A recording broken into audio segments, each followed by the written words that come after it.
Let's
go!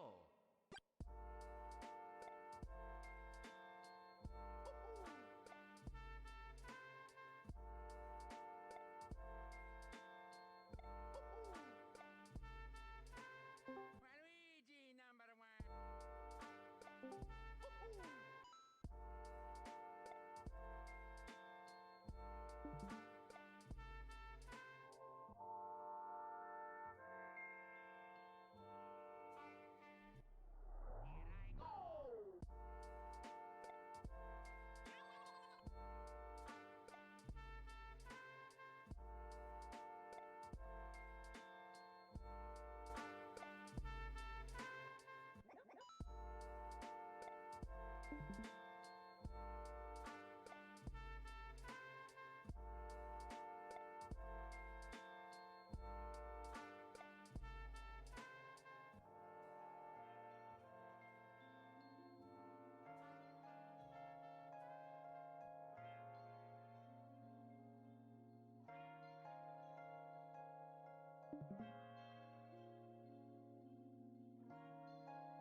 This is a little bit awkward because I gotta speak in multiple directions here. I'm gonna slip right through here. If you talk behind it, it'll still pick you up. Awesome, fantastic. All right, everyone, thank you so much for coming to this IGDA Ann Arbor November meetup. We have a lot of awesome presenters today. Let me go over really quickly how the format of this night works. In the first hour, we usually do an industry speaker, right? And in the second hour, we do a community showcase. The industry speaker speaks for 60 minutes straight. The community showcase is a bunch of 10-minute presentations from various people in the community. Show us what you're working on, talk about a random topic, whatever you want to do, okay? Tonight, that's inverted. So HardBoiled Studios, that just released a Yoked, a really cool indie game. Can you bring that up on the screen, Corbin? Yoked, a really, really cool indie game that started as an EECS 494 final project at the University of Michigan. They managed to secure a 5-figure publishing deal as a student team, and they just released in early access. I played the game last night from like 2 a.m. to 4 a.m. The game is fantastic, very, very fun. It has a kind of getting over it slash jump king kind of edge to it. It's difficult. And we'll be learning about that process, how that game came about, and how the team managed to stick together and finish the game while having full-time jobs and being students as well. It's going to be a fantastic presentation. That comes at 8 p.m. However, now we have our community presentations. The presenters will have 5 minutes to present on anything they want, and then we will have 5 minutes for Q&A, and then we move on quickly, okay?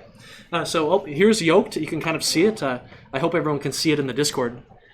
How's everyone doing in the Discord? All of our virtual attendees, thank you so much for coming. Hopefully we'll have some additional equipment soon that makes the audio experience a little bit better for you. But in the meantime, thank you for coming, and you can always come in person. All right, so first up, who do we have, Corbin? First up, we have... I don't remember who you said. First up, we have John Rapavi with Revan. They have launched a game. They're kind of a distributed team with a few developers in Michigan, in the UP even. And they have an awesome new kind of third-person shooter MOBA called Revan coming out. And we're going to learn about that. So John, are you there? Yes, I'm here. Can you see me? Fantastic. So go ahead and share your screen, and we'll start going. Sure. I have my camera on. My co-founder, Google Stylist, also participation in the Okay. Who needs to share their screen? Austin, can I get screen sharing permissions? I gotcha. Thank you. All right. You're good to go. So you've got 5 minutes, okay? And I'll let you know when you've got 60 seconds. Go. Hold on. Hi. Thank you so much for having us. My name is John Rapavi. I am the business director and co-founder at Ambitious Games. Silas, you want to introduce yourself? Hi, hold on. Sorry, I got disconnected. Give me 1 second.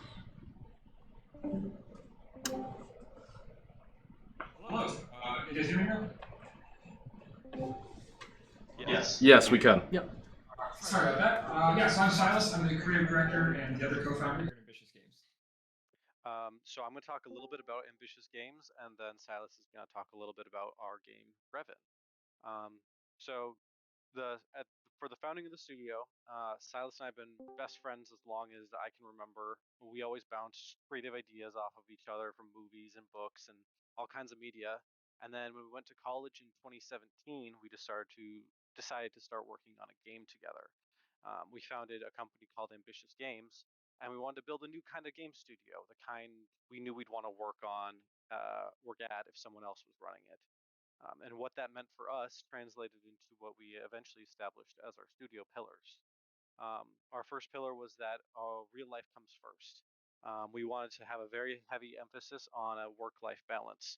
Working as students, having jobs, having commitments all over creation, it wasn't reasonable to have the expectation that we would be able to create a full game without allowances for real life. So that was very easily our first pillar. Our second pillar was about active communication. Communication is very important to us, both internally and externally. We want to set expectations with each other. We want to have strong communication and trust between ourselves and our employees, and even more importantly, between ourselves and the community. Accepting feedback, sharing roadmaps for the games we were building, things like that. Feedback, our third pillar is that feedback should be constructive. We should look to always interpret feedback constructively. So what that means for giving feedback is making sure that we're thorough with what our thoughts are, and explain and really help build out a concept to help with our feedback. But that also means taking feedback gracefully and constructively. So, presenting a game to the community, you'll often get feedback as simple as, this sucks, and you don't really know what to do with feedback like that. So we wanted to work on creating an environment where our first response to someone saying this sucks is to say, all right, well, what about this sucks? Tell me more. We want to take feedback and create and use it to be constructive, and build out and learn more of what the message is from um, our uh, our the people giving us feedback, our community. Our fourth pillar is that failure is part of the process. We were all students when we first started, and of course, going into new material, we had to learn a lot to learn. So the best way to learn, in my opinion, is failure. And so we want to emphasize that it's okay to fail. It's okay to try something and it not work out, because we learn so much more from that than we ever would if we didn't try. And then our fifth pillar is that everyone deserves respect. We wanted to treat others the way they want to be treated.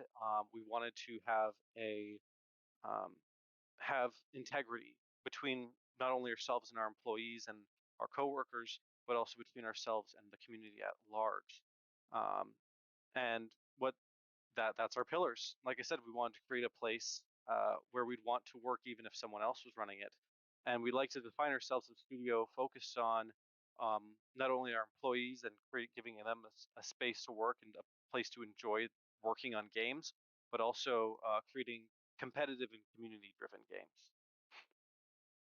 Yeah, so like John said, a lot of what we do here is make community-driven games, and for us, that meant that in the beginning, we were live streaming development on Twitch and YouTube, and using our viewers to help us find bugs and sort of shape the direction of the game as we went along.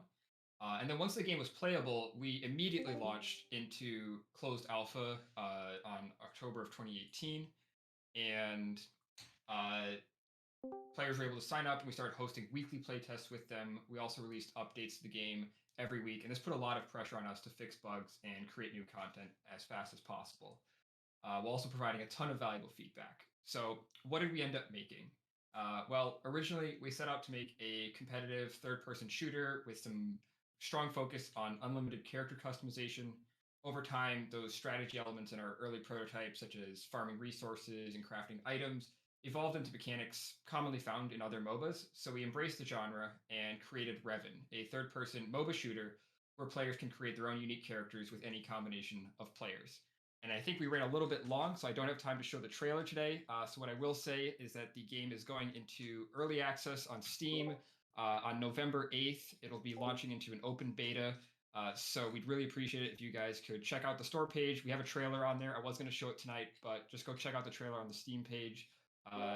If you'd like to help support us, you can wishlist the game, because I've heard that helps a lot with the algorithm. And we're also doing a crowdfunding campaign on Indiegogo, so you can find us on there if you want to help support us by purchasing Founders Packs. Yeah, that's our pitch.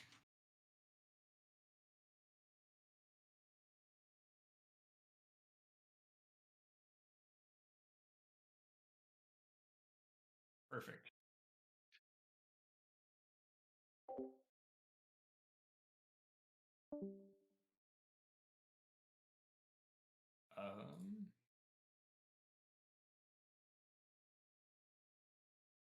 Can you show us the trailer, please? Could you ask that again? I'm sorry, I was unmuting. Do I have to share? There we go. Should be live.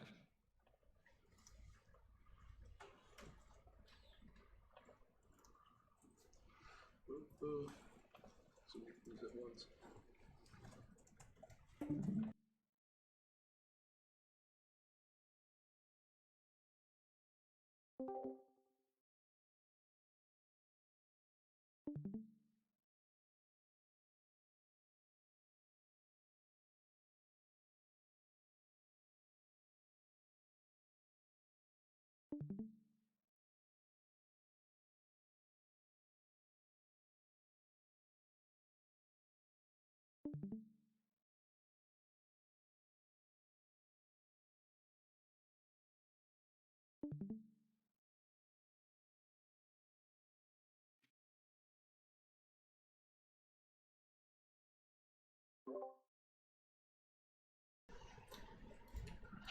So while you guys are showing the trailer, we did get our first question in for you, asking, they apologize if they've missed it, but where are all of your employees located?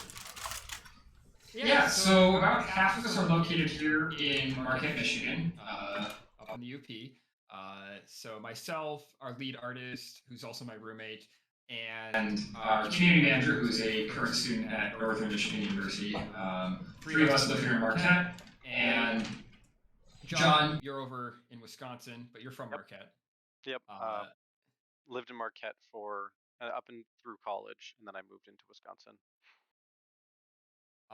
And then we have Ty, who's over in Texas, Matt, who also went to NMU here in Marquette, and then he moved out to Colorado when he graduated, and Austin, who is in Louisiana. And I think that kind of rounds out our team right now.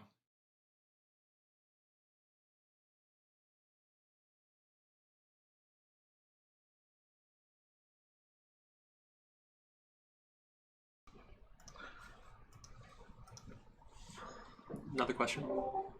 Awesome. We've got another question for you. Our next question is, you mentioned that your goal was to maintain a healthy work-life balance, but you also mentioned that releasing your game in closed alpha put a lot of pressure to get the content out fast. How did you balance the two? That's a good question. For getting this game out into early access, we've always established the rule that for everyone, that if you don't feel like coming in and working, you don't have to come in and work. We want this to be a place where you want to work.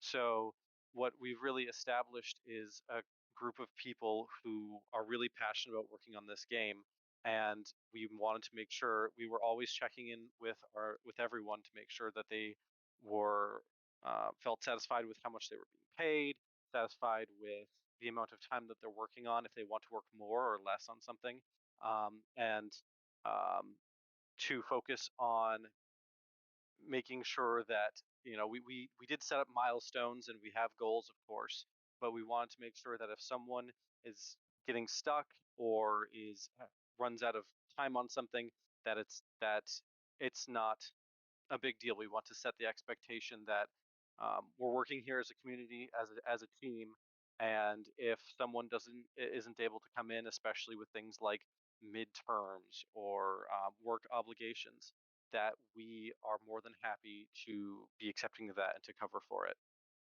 A couple of other things that we've done that have, I think, really allowed us the flexibility while also to have healthy work-life balance while also, like you said, shipping a patch every single week. Two things I think really come to mind.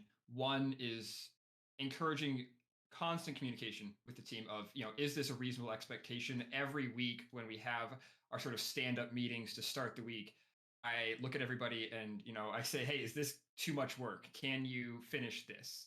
And if they say this is too much, I can't complete this week, we just move it to the next week. And so having that constant check-in with the team of how much work is on your plate, are you going to be able to get to this, and just always being in communication about that.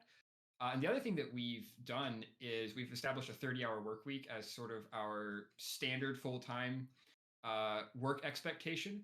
So we don't set a 40-hour work week for our employees who are full-time. We set a 30-hour work week. And so that really means that we think that those 30 hours are the most productive hours of the week. We don't think that those next 10 hours are really necessary for someone to be fully productive, and that those 10 hours oftentimes are just kind of wasted. And so we like to free those up for people to spend time with their friends and family and playing other video games or doing homework or whatever else they have going on in their lives. And so really just kind of setting that expectation early when we founded the company that this is a place where your life outside of work matters more than your life at work. Yeah. Awesome. Well, we've got a hand raised in the back, but we also got one question on here from Eric asking, were there any specific games or other media that motivated you to come up with this idea for Revan?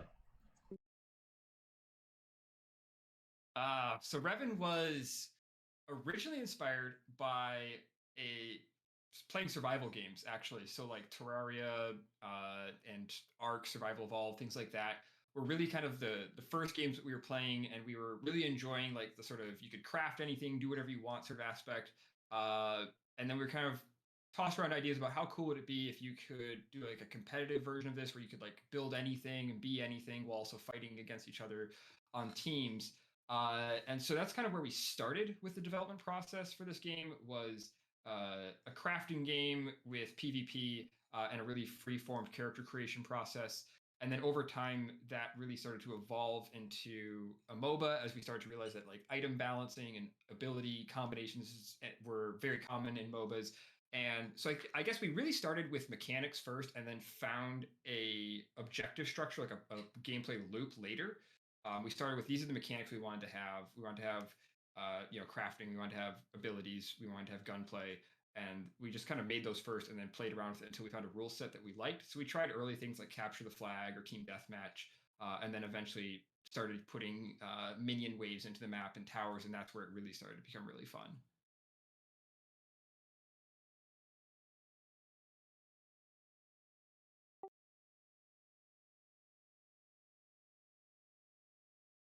Yeah, so can I speak from here or? Yep, you should be able to speak. Okay, so I'm kind of curious, are you guys self-funding or are you guys doing a publisher kind of model for development? And the second thing is, I noticed you in the text it says free to play, so is this like a live service product?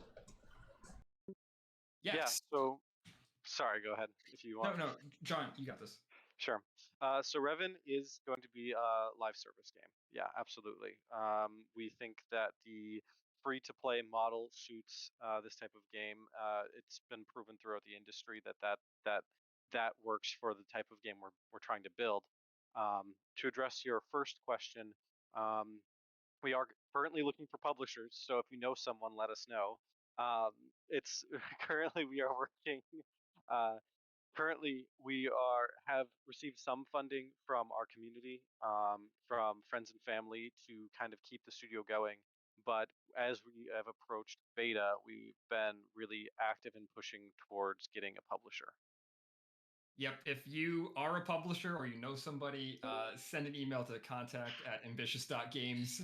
We would love to hear from you. We are actively looking for one. We've been pitching at GDC this year and things like that.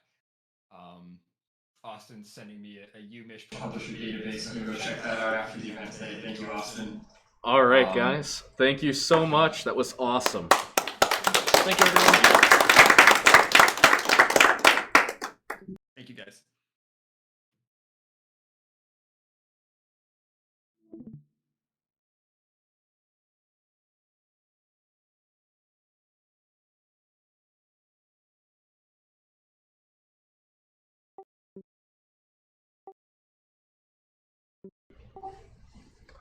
They should be able to hear you now. Can everybody hear me? Don't use your mic. Just yell. Oh shit.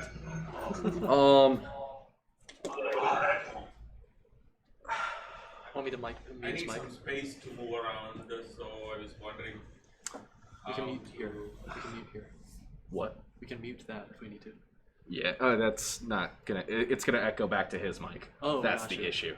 His laptop's picking up the echo, not us. Got you. Okay, you know what? I got a solution. Easy answer. Yeah, maybe you can put that like that. I'm just gonna mute my shit. You could definitely have it. No, then nobody else will hear it on stream because we're live. Well, can't you? Ah, yes. I can. You know what? Go ahead. You're good to go.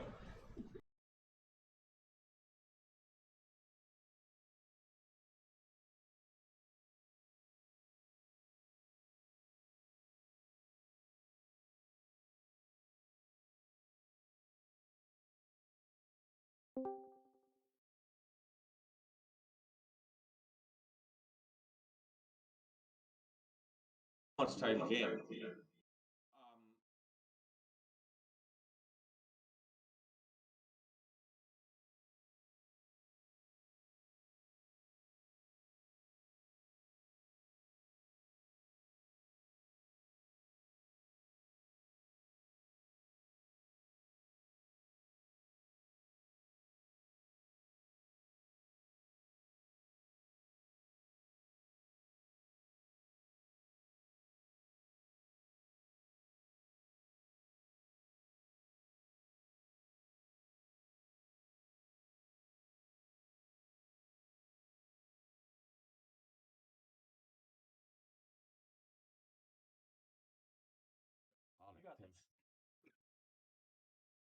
So my timer starts now.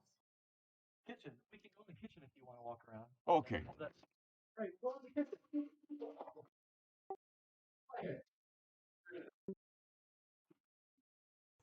For anybody on the live stream, we are currently figuring it out. We had a little bit of a technical issue because we're trying to present from location on location. We'll be getting back with you all very shortly. All right. Thank you. Good. Go for it. You got 5 minutes. I'll let you know. Thank you. So this is actually a platformer game. I'm going to show you the concepts and also a prototype that was made earlier, a very crude prototype. Can you all hear me okay though?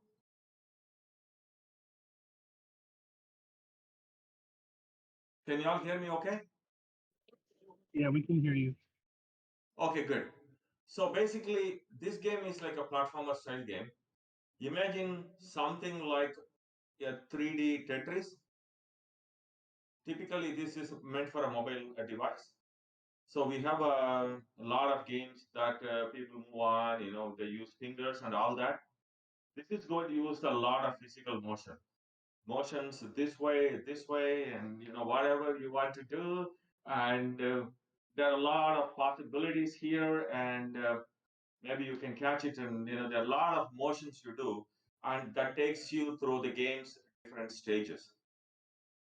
So maybe everybody won't be interested in doing all these weird motions in public, or or even in private, but there are a lot of middle schoolers who wants to do that. So this game is more, at the moment at least, intended towards middle schoolers. So it's basically a platformer with a movement. With that, let me show my presentation.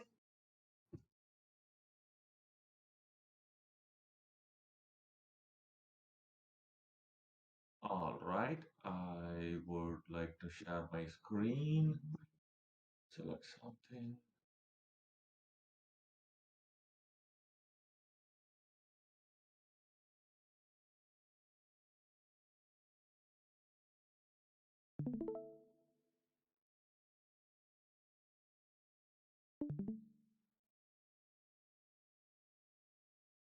Hope you can see my screen.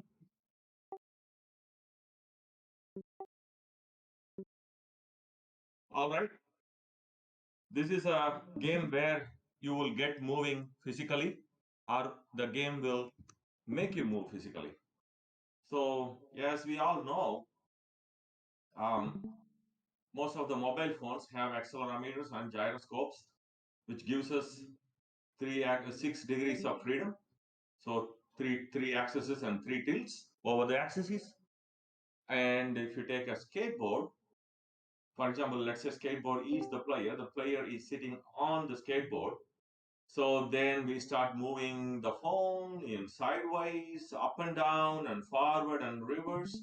This is just one example of thing that we are thinking of at the moment. And so it's kind of similar to 3D Tetris, but with physical movements. So it uses a mobile devices, built-in sensors, gyroscopes, and accelerometers, and is used to power a jet-powered board. We just give a name like a jets board.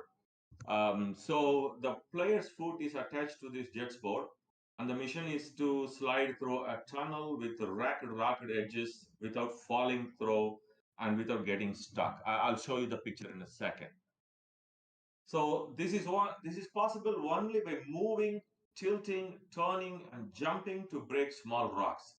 Player has to reach the bottom of the tunnel, safety, and regrouping with colleagues. So basically, the player gets onto a skateboard, he gets into the tunnel, and the tunnel has a lot of ragged edges, and some of them they have to break through, some of them they have to twist, and they can't get stuck. So they'll keep moving. Eventually, they will reach the bottom. 60 seconds. Okay, thank you. So the initial prototype, that thanks to team in Guardium, they made this, and this is it.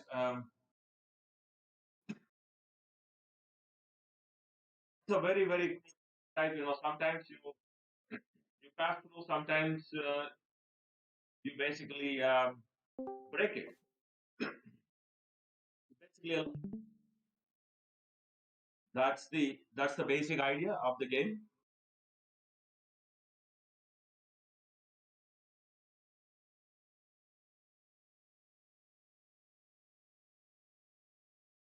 So imagine that little square is actually the tunnel, and you are actually on that little boat where you will have to keep moving through the tunnel without hurting yourself, and but you have to eventually reach the bottom. That's the idea. I guess we could stop here.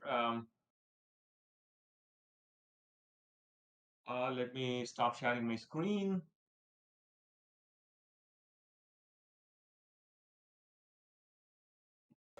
Five minutes. Are you ready for some questions? Yes, I am. Awesome. So the first question we got is, are you seeking a team or funding to see this game to fruition? That is the excellent question. I came here to seek both.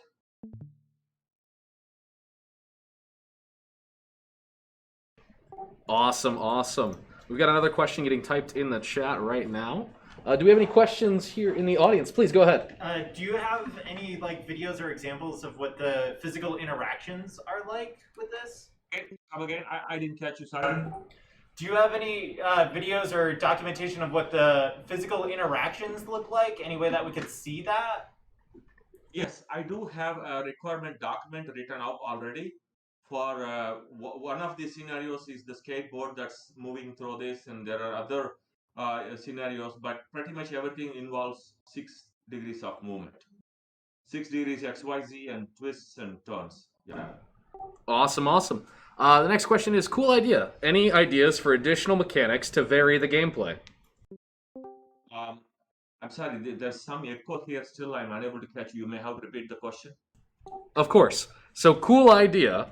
Any ideas for additional mechanics to vary the gameplay? Additional mechanics, meaning I was thinking of some kind of an adapter where you can put the phone in.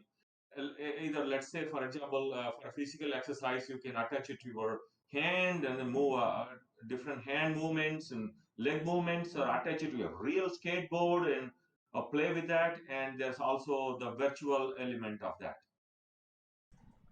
That is awesome. The next question is, do you currently have a team working behind this with you? No. That is why I came here to get a team. Awesome, awesome. Any other questions? You skipped me. I didn't skip you. Yeah, you did. Oh, I did. Do you have any idea, what ideas do you have for monetization, and how will this game make money? Right. Like most of the games, our plan was to just initially give some simple scenarios, simple scenes for play up to like whatever minutes you want. Then more complex scenarios, more complex skateboards, more powerful skateboards, and all those things will be added for monetization. Very cool, very cool.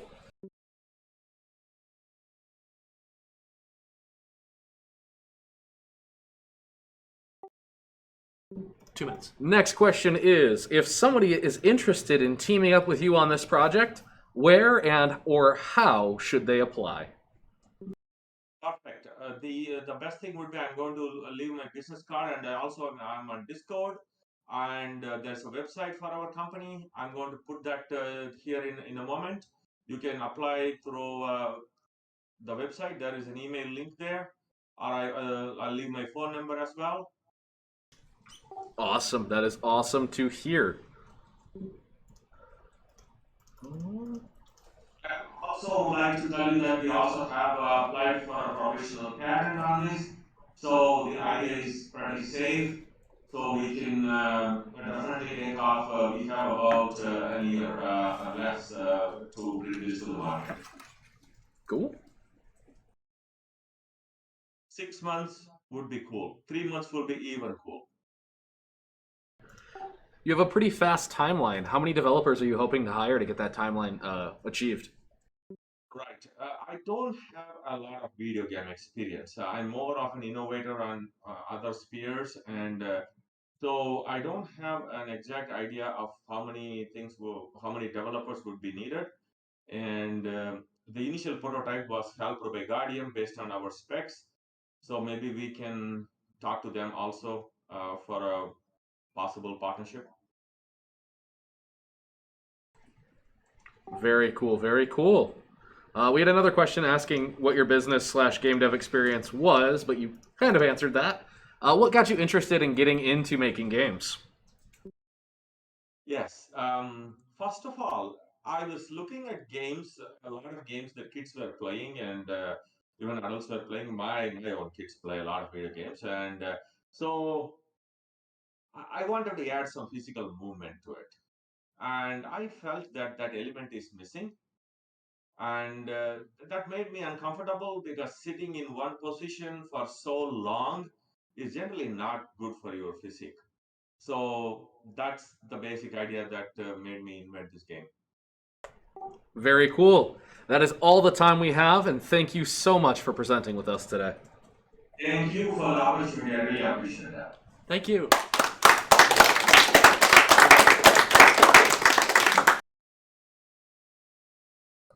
With So- spotlights. Next up is going to be Joshua Marshall with Spotlights. Joshua, are you here in the chat? Or are you here in person?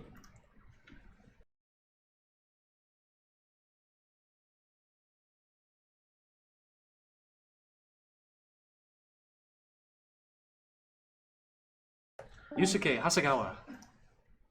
Yusuke, we're going to have you go next. Are you ready for that? Okay. One second, yes. He needs permissions. Hold on. I'm just going to leave. Okay. And He's very quiet. Hold on. Crank him up.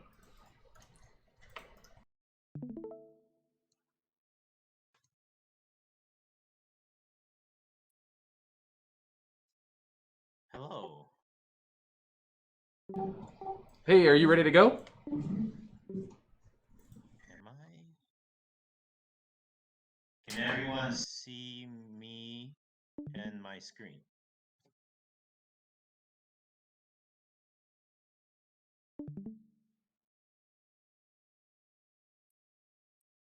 I'm seeing. Yes. Okay. Hello, everybody. My name is Yusuke Hasagawa, game developer. Today, I wanted to share a little project I worked on, a Halloween themed puzzle game called Pumpkin Drop, and I can link it in the Q&A here. It released on itch, and also I made a Android version, which is also I just linked. And it'd be easiest just to show some gameplay. It's a 1-minute score attack. It's a physics-based puzzle where you swipe across the same symbols, trying to make regions of 3 or more. And the bigger regions you make, the more you score. And it's basically the game Tsum Tsum, if you know your mobile games. And the one little twist is if you click on these tombstones, they explode. They give you a little more time. I've heard people describe this as a game where you turn your brain off, but I've also had people say this is very engaging to the brain. So, which is it? I'm not sure. I made this mainly because I wanted to make a connected dots game, and the assets were available to me. And here's when your time runs out, you get a score, and you can play again or return to the home page. That's it. Awesome, awesome. Are you ready to start taking some questions? I have a couple more things to talk about, I guess. Perfect. The art was from this lady, Hana Sakuno, on Twitter, where she made a Twitter post saying these images are free for commercial use for anything without any attribution, because it's work she did a while ago and doesn't care anymore.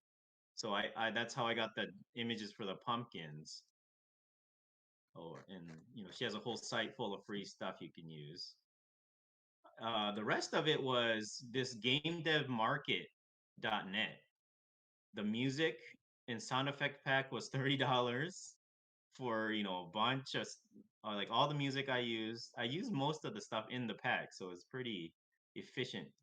And also this UI pack, if you saw the buttons and the text in the game, I just bought this because I wasn't really particular on what those look like.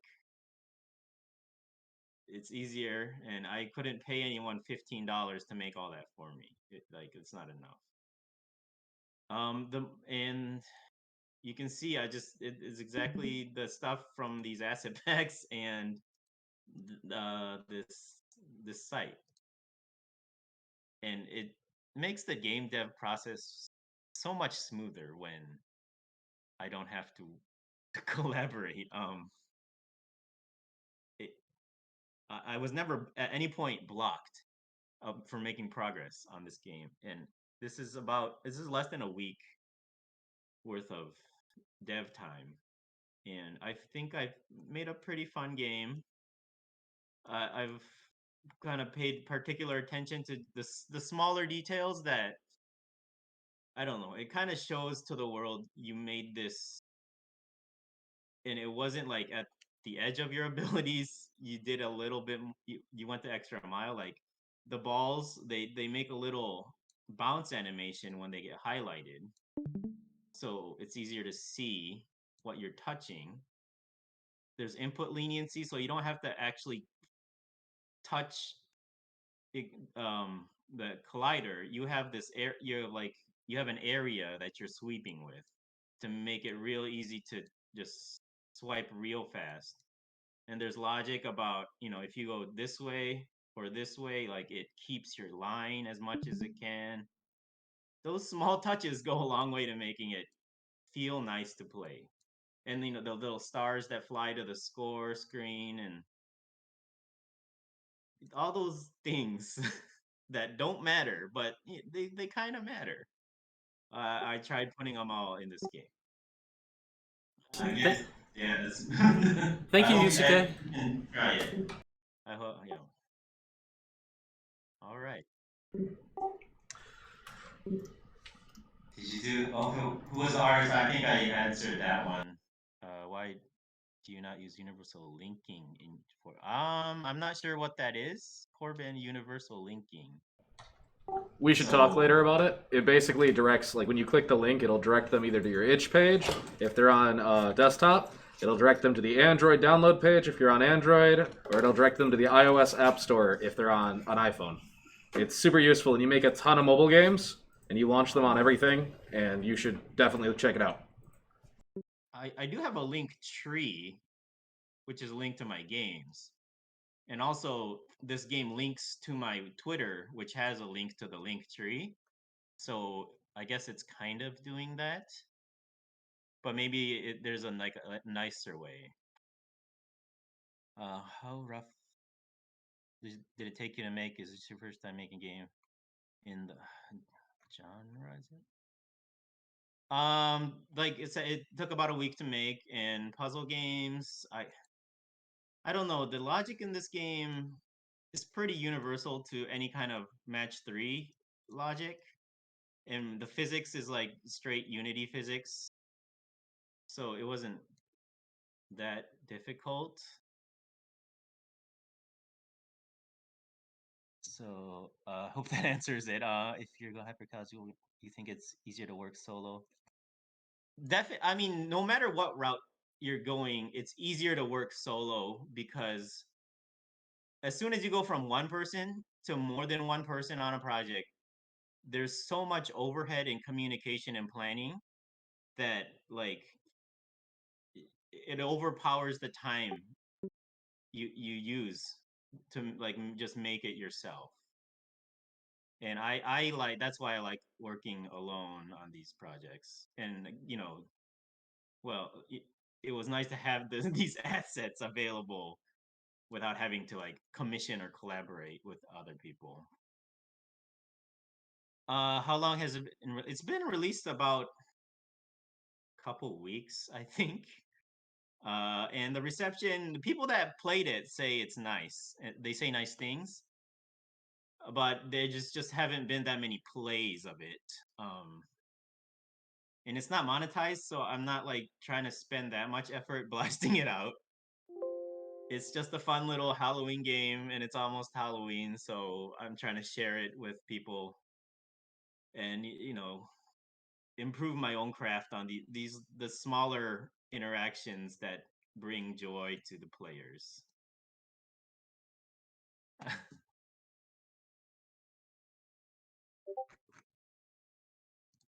Is that everything?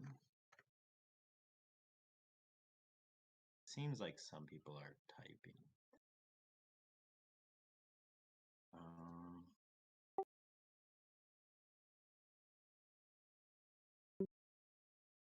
Yeah, I also posted my high score here, which so if anyone can beat it, like let me know. Any thoughts about expanding the game and adding more levels to it? That is a thought. I've not thought of it now. That's definitely a direction I could take. At this point, I'm done with it.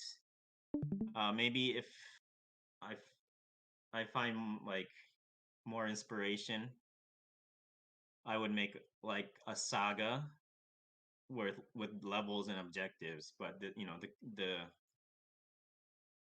the base game's fun, and also Tsum Tsum doesn't have levels either. It's just it gets you level up your characters to use in the 1 minute like repeated game. So I don't know. It's fun enough. I don't think levels would add much. Yeah, maybe just leave it and and move on. That's kind of what I'm doing. And I hope I get a couple more Twitter followers out of this, or just engagement in the comments. What are you working on next? I don't know. I don't know. I'll find something soon. But at the current moment, I'm not working on anything. It will probably be a mobile game though, like a casual mobile game.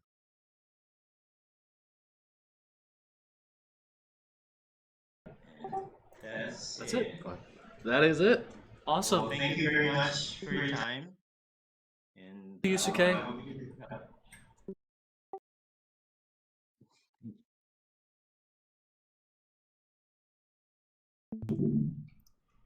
Okay, who is next? Okay, who is next? Who is next? Who I think it's me. Thinking it's you? But I'm slightly not ready. Slightly not ready? Oh. Hold on, just 1 second. Give me 30 seconds. 30 seconds? I think we can do that. I think we can get away with that. However, how has everybody else's evening been going? All of you wonderful people in Discord. Good.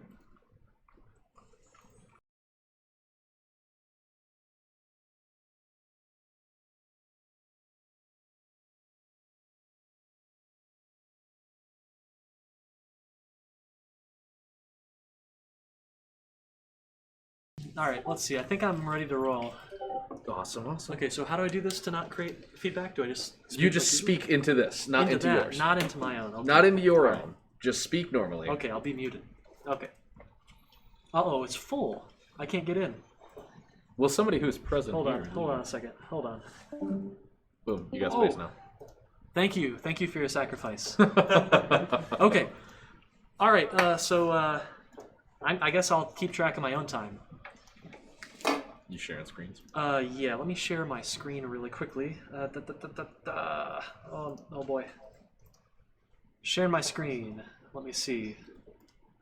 I don't think I have any audio to show you, so I'll just do this. All right. Ready to rock? Okay. 3, 2, 1.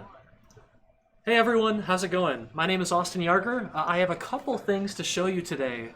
There are mainly on the topic of Greek tragedy, the classic survival horror style game that I have been working on for a number of months now. I wanted to show you something cool. It's an image that came in this week. Oh no! Where is it? Oh, hold on a second. Oh, I'm on the clock and I messed this up. Hold on, I gotta stop streaming. All right, quick. Let's go to, here we go. Go up. All right, here's the image. Oh my gosh, it's loading so slowly. Okay, so hold on just a second. And, get back in there. Okay, I'm gonna share my screen again. Here we go. It's a good thing I'm keeping track of my own time. Okay, so this is a pretty cool image of Greek tragedy. It's also pretty scary in a way. It is running on a Nintendo Switch. However, if you look at the performance, oh my goodness, that is not good performance. 13 FPS. It's a bit of a disaster, isn't it? And so what's interesting is that this game is not particularly graphically intensive. It's not doing a whole lot of, it's not doing anything that should cause such a small frame rate. And so the question is why? Are we being super inefficient? Are we doing something wrong? The answer is sort of, but another answer can just be chalked up to when we think of game consoles and the hardware they use, we like to think of, okay, when you think of Nintendo Switch, what games do you think of, everyone? Mario Odyssey, Legend of Zelda Breath of the Wild, beautiful games that have had years and enormously talented dev teams optimizing them for a long time. As it turns out, the Nintendo Switch hardware and most console hardware is actually really, really cheap. It's commodity hardware. And you know this if you just look at the prices of these things. A Nintendo Switch is, what, $250 on Amazon, right? $299, $300. If you look at a mediocre GPU from 4 to 5 years ago, you'll find that these GPUs are more expensive than the actual Nintendo Switch. And so how do you build a game console with great graphics hardware, without breaking the bank, being able to sell the console at a profit? The answer is you really don't. You take really cheap graphics and CPU hardware, put it in the game console, and then you task your first-party studios with making that cheap old hardware sing. And so one of the reasons that first-party console game studios are under so much pressure is because they're in the middle of a tug of war between the console maker wanting to create, use cheap hardware to keep their consoles cheap and easy to buy by the consumers. And on the other end, they need the games to be beautiful, breathtaking. They need them to be comparable to PC high-end games. And in between that, being pulled apart, is the game studio that needs to have incredible skills and optimization to make this all work. Okay? Anyway, so that is one of the reasons. If you do get a console dev kit, you might be surprised at how weak some of the console hardware really is. You go in and optimize stuff, and you can get it to be much, much better. This is an ugly frame rate, but we were able to get it up to like 40 FPS within like the first night of optimization by going in and fix a bunch of stuff. You don't care about this stuff when you are just making your indie game for the desktop, right? Or for powerful laptops. But as soon as you get to mobile hardware, as soon as you get to consoles, this becomes a much bigger deal. It is very fun in a way because you need to start, engineering your game in a way to really start caring about performance and rendering and memory usage. I have a new game I'm working on. This game has a much more cohesive art style than Greek Tragedy. If anyone has played Mega Man Legends before, we are modeling our characters in that vein. They're very colorful. They use an 8-bit style paired with low poly geometry that emphasizes the extremities, the hands, the head, and the feet, okay? And so I hope you will look forward to a horror game using characters in this style. I believe it will be a game themed around a video game studio going through horrific crunch. And so, yeah, that's please look forward to that. I believe there's one, is there one more thing I wanted to show you? Maybe I'll show it to you while you ask questions. But otherwise, I think that's just about it. Awesome. Yeah? Are you ready for questions? Let's do it. First question is where did you find the biggest performance impact? So currently, Greek Tragedy is bottlenecked big time by the GPU. And this is a tough thing to diagnose because this console, these are not my legs. This console is in Poland. It's in Warsaw, I believe, where some of our partners are located. They got our game running on their dev kits and sent me this performance information.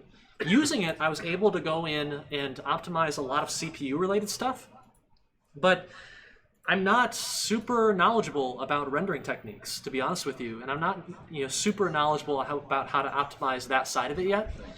And so that's going to be a learning experience. We're really bottlenecked by the GPU right now. I think we have way too many dynamic lights. We have multiple cameras going on in this very shot because if you probably can't tell from this angle, but if you look out this window in Amy's room, that's actually a 2D quad that has a render texture on it. And that render texture is being drawn to by a camera that's outside. In other words, it looks like this apartment is up above the ground, above some campus buildings. In reality, it's way below ground. Don't ask why that is. That's just how we built the stage. I do kind of regret it. But anyway, yeah. Awesome. To ask a question that was given to all of us here, you can watch the live stream over at twitch.tv/IGDA_Ann Arbor if the current thing is full. If anybody's in the chat who could post the exact Twitch link, I would greatly appreciate you. I'm currently holding down the control button. Next question would be... I'll do it, Corbin. What surprised you the most when optimizing your game? Somebody else got you. Beat me. There's two. What surprised me about optimizing the game? So you probably won't notice with like desktop grade and laptop grade CPUs, but if you use a function as innocent as getComponent, and if you're using that function every single frame, like in your update or fixed update function, like that generates garbage. It generates new allocations, and because this is C# and not C++, as that garbage builds up every frame, it starts to tank your performance. Eventually, a garbage collection operation occurs, and you get this nasty spike in your performance degradation. And so it just the game falls apart for a frame or two. Oh my gosh, I forgot to start the timer. Okay. One or two more questions, okay? Gotcha. The next question is what are some ways to optimize graphics to raise the FPS specifically? Yeah, so you want to have as few cameras you're using at once in any given scene. An example is, in this scene I'm using 2 cameras, and so we're rendering a lot of stuff twice. You want to reduce the number of dynamic lights you're using. So this game has a dynamic light in terms of the flashlight that Amy holds, but there are also other dynamic lights in the environment that cast shadows. For instance, the light, I think there's a light over here or something. There's a light in front of Amy's character model that is always there, so you can always see at least her face in the dark. It's always slightly lit up. And all of those have a big cost when you go to console hardware and cheaper GPUs.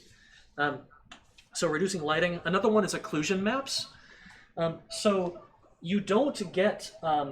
so occlusion is essentially when the game knows where the camera is, and so it doesn't have to render a bunch of other stuff. That is, for instance, not visible. You don't necessarily get the full impact of this optimization for free. You need to go into Unity and you need to do a bake, an occlusion map bake. And I didn't realize that for a while, but once you start doing that, your performance can greatly improve. And if you mess it up, you can get visual glitches. where the game thinks you can't see something from a certain location, but in fact you can. And so like walls in the distance will start to disappear randomly, and it looks a little bit nasty. But the Unity Profiler has really great tools for diagnosing like how many draw calls you're doing, how high poly is an object, can you reduce that? It's helpful. You can also bake your lighting to reduce the dynamic lights in your scene. Awesome. Are you using the built-in or UDP pipeline, and which one did you decide and why? So this is the last question. We're using the built-in pipeline because we didn't think about it very much at the beginning. This was initially a 2-week project. And every time I think about which pipeline I should use, I just discover that like all the pipelines out there are kind of broken and unfinished, and some features are supported and some other features are not. And okay, should I choose universal or high definition pipeline? It's a little odd the way that Unity's gone about this. So I stuck with built-in. I figure if it's the default, it'll probably be good enough for a retro low poly PS1 era experience. Awesome. All right, that's it. Everyone, thank you so much. I look forward to showing you more about our future projects soon, okay?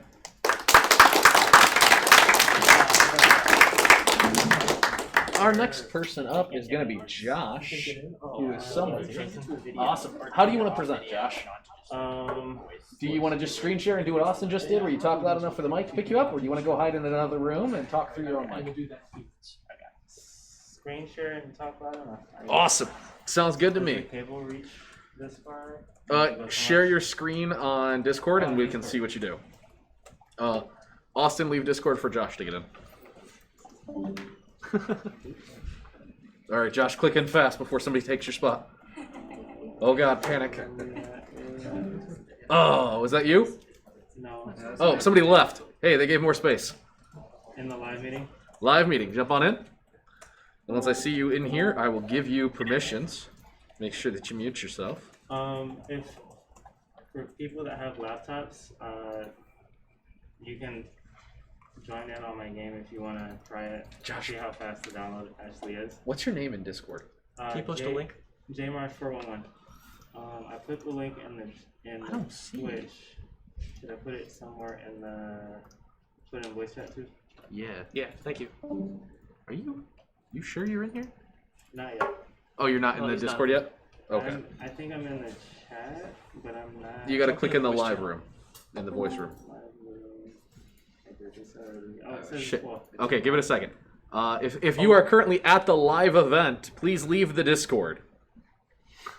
If you're at the live event, please leave the Discord. CSP Amy, I'm gonna boot you. Did you get in, Josh? Nope. Okay, let me know. All right, just like kick someone and we'll send them to boom, the there you go. stream. Jump in. Let's go. There you are. We figured it out. Okay. We got it. All right, can everyone hear you, Josh? Are you presenting?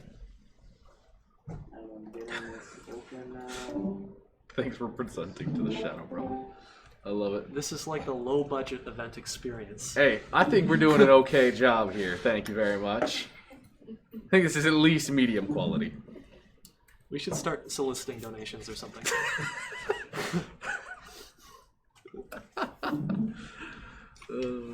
Okay, there we go.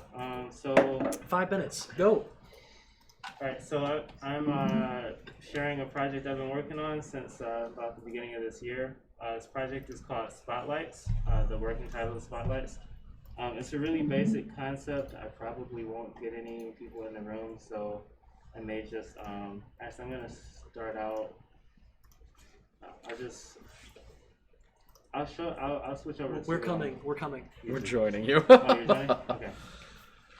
So yeah, this is a game. It's a goofy party game, online multiplayer about dancing in the spotlight and trying to push other people out of it. So that's really just the core of the gameplay.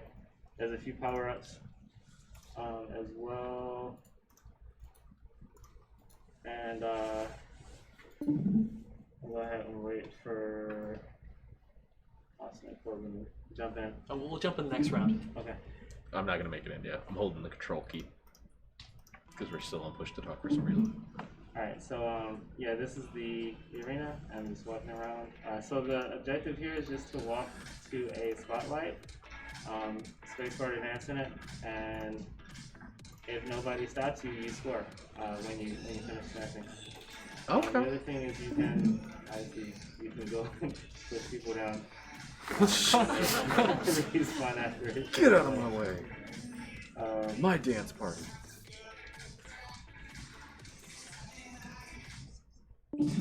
There are little pop-ups that show up every now and then to make you go faster.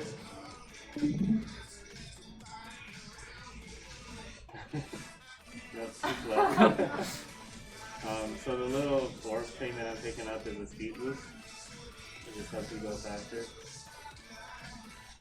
And for Nikhil, if Nikhil's listening, it's left click to push. Oh, thanks. We're getting a lot of echo, so I turned off Josh's music. Oh, rip. Yeah, sorry about that. Anybody in the Discord watching can still hear it. Oof. I love the ragdoll effect. So Josh, since I turned off your music, who made your music? The artist is called Scamber, or I think that's how it's pronounced. It's attribution. It's an attribution license for it, and I'm definitely gonna reach out to the artist and see if I can get a commercial license for it, because it's the theme of this game. I probably should have mentioned this. The theme of this game is like the end of the world, and people are partying like there's no tomorrow, because there literally isn't. And so the song itself is called 2355 on the Disco Doomsday Clock. And the lyrics match that, so it was just like the perfect thing for the game. So I started another room if you guys want to jump in. We got a fake Jack Marshall in here. I'm just glad he's not me this time. So I guess my main ask here is just any feedback. This is still pretty early. I've got a lot of features planned, but I still like seeing what people think about it. And I would like to put this on Kickstarter if possible. It's been a little bit challenging figuring out if this is a game that would actually work on Kickstarter. It's kind of a casual game, so I'd have to find things to spice it up. How much are you looking to raise? Not sure at this point. So it's still, I've got to figure out like how much things will cost. But essentially the Kickstarter would be for a lot of unique content. So you can see I've just got these generic guys in here. I would like to have unique characters, unique dances, outfits and stuff like that. That's awesome. Are you looking to fund your studio, or are you looking to fund the individual project? Just this project. Okay. Okay, 5 minutes for questions. What is your networking solution? Networking solution is Photon.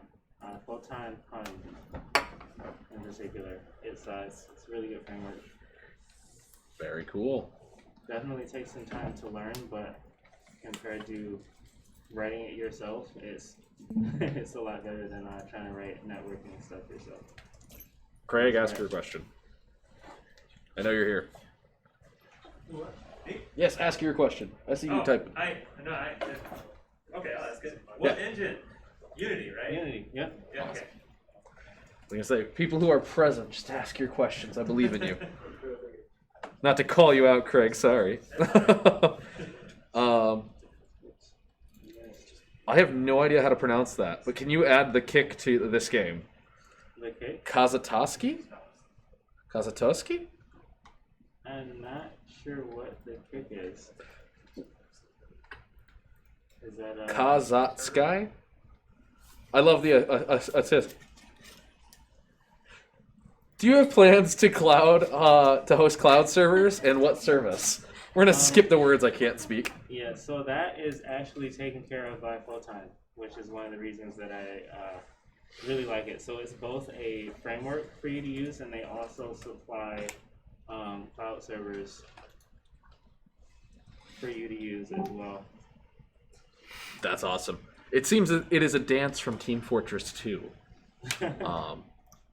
Which, if we've learned anything from Epic Games, it turns out you can use any dance you'd like. I'm actually gonna just briefly. A few more questions. Yep.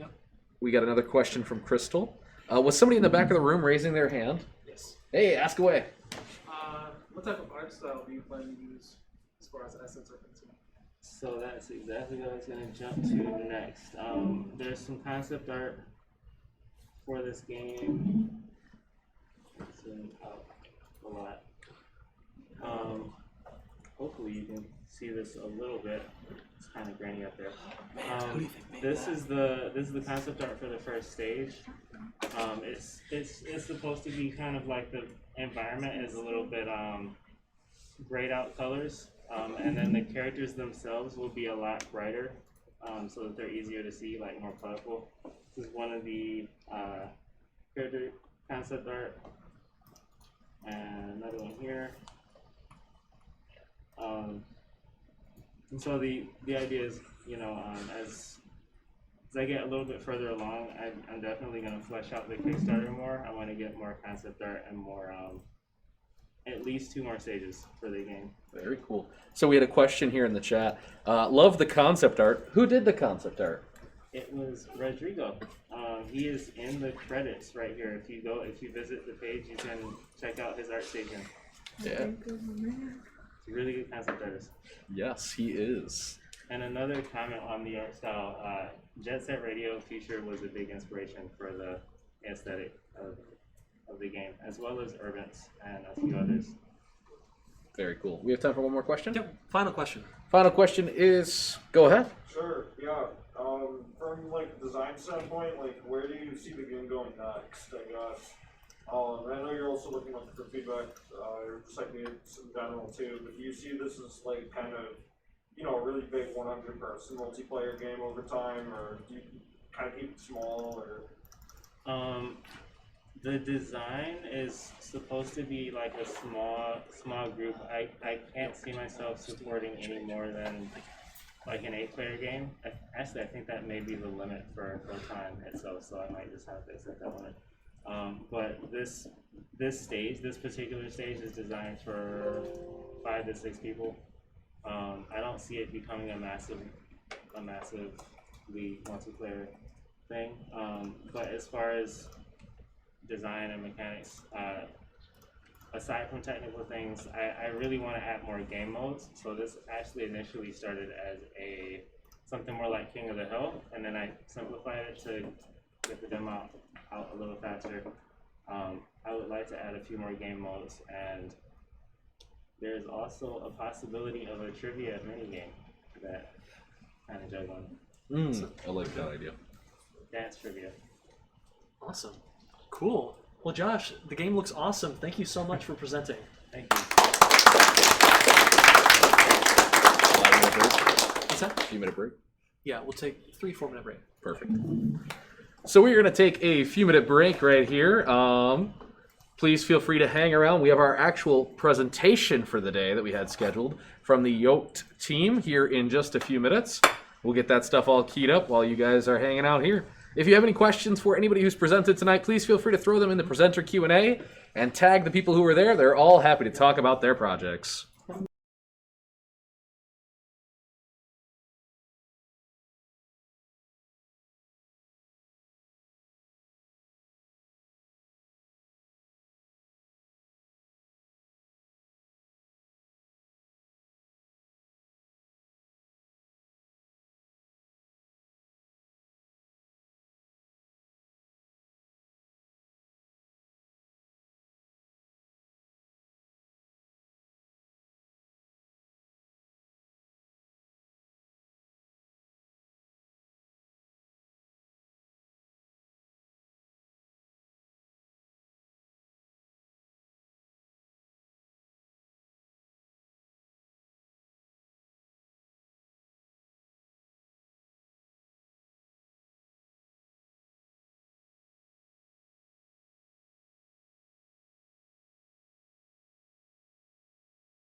Can they hear us? Yolt, are you ready to go? Yeah. Yeah, absolutely. Yes, I think we are. I'll need the screen share access though. Who are you? Who are you? That's Baja. Baja. Red Asteroid Baja. I looked away. Okay, Baja. Oh, jeez. Okay. So are you gonna like split time or this is I'm a just little gonna bit open up. Okay. As you can tell. Hold on. Bata. Who is the one in need of it? What is their name? Rare asteroid. It's this one. Rare asteroid. Thank you. I looked for the picture to give them things. They're doing the presentation? Boom. Okay, Rare Asteroid, you have the ability to screen share. Are you guys going to be talking through there and here in person? Yeah, just like a little mix. Cool. We'll get a little bit of an echo going, but just let me know. Hello, everyone. Hello. I am Eli. I am the art director of HardBoiled Studios. And on the various screens is our other game designers. And as you can tell, we are a disconnected but still intimately connected team. Even though we are not physically all together, we still share a passion and a bond for game design. And that passion has resulted in what you see right in front of you, and that is Yoked. And we're super excited to have our early access launch today. And if any of you have seen the game or were watching Professor Yarger's stream at 2 a.m. like I was and missing out on some sleep, you'll know that this game took a lot of time, took a lot of passion, and a lot of effort, but we are very proud of it. And we hope that you will enjoy our presentation, and maybe after this presentation go home and check out our early access, because this was a labor of love, and we're about to show you that. So do you guys want to take it away? Yep, let's go. Before we start, I guess we can start with the introductions. Hi, I'm Baha. I was a student at University of Michigan. And I'm one of the game devs. Hazel, Floney, and I met in University of Michigan X494, the video game development class that Austin Yarger was the professor of. I was a computer science major, and now I'm working full-time at Amazon and part-time on the game. Hi, I'm Hazel. I'm one of the game developers in Yoked. I was a student in the University of Michigan and graduated with a computer science degree. I'm currently a full-time master's student studying computational science and engineering at Harvard. Hi guys, this is Flani. I'm also one of the game dev for Yoke. I graduated this May from UMich. I was double majoring in computer science and economics. Currently, I'm working full-time as a software engineer at Microsoft in Seattle, and during the weekend, I do game dev. Hi, my name is Colleen. I'm also an alumni of the University of Michigan. I actually studied biochemistry, and I currently work with Yoked. I joined in June of 2021 to do a lot of the marketing. I currently work at a telehealth startup.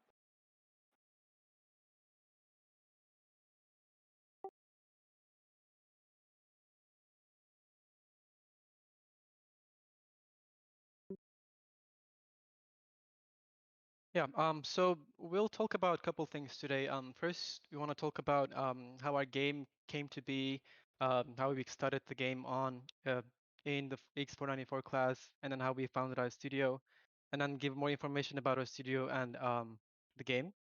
And then second, we'll talk about how we found a publisher, and then how that how to keep that relationship going with the publisher, keeping it a healthy connection, and then how we found the publisher and how we keep the connection on the business side.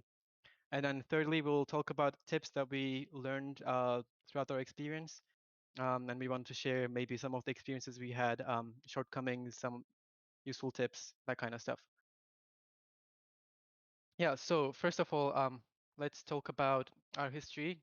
As I said, me, Flonny, and Hazel, we all took 494, and in 494, the final project is to make a game in groups of 5, and then present it in the class. And then at the end of the class, you have a final project where every game is showcased. And then our game won first place in the semester we were taking it. And then we realized that maybe we can make it more than just a student game and make it an actual game. So we decided, us three decided to keep working on the game and then make it into an actual game and potentially release it on platforms like Steam and Switch. So from a student project standpoint, we didn't need too much 3D modeling help. We used free assets mostly. But when you want to make like a fully fledged game, you soon realize you have a lot of maybe custom needs, some art style needs, some tweaks, and some custom models that are hard to find. So we started looking for a 3D artist, and that's when we met Eli. Then Eli joined us as the 3D artist for the project. And the next step was to get help on since we are very new into the industry, next step was to find a publisher who would give us some context on the business side of things. So we were looking for a publisher, and luckily we were able to sign a deal with HitSense, which is a publishing company. And then in recently, this June, as our early access launch was nearing, we realized we also need some marketing help on our side to deal with the community and Twitter, social media, that kind of more customer-facing side of things. And then that's when Colin joined our team. And actually, today, our game went on launched on early access for Steam. Yeah, that's pretty exciting for us. We're planning to do the full access, full release on April 2022. Yeah, we'll see about that. Yeah, so we can watch the trailer of our game.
So that was the trailer. Now I can give more context about our game. So Yoked is a game that follows the excruciating journey of an egg with arms, as you saw in the trailer.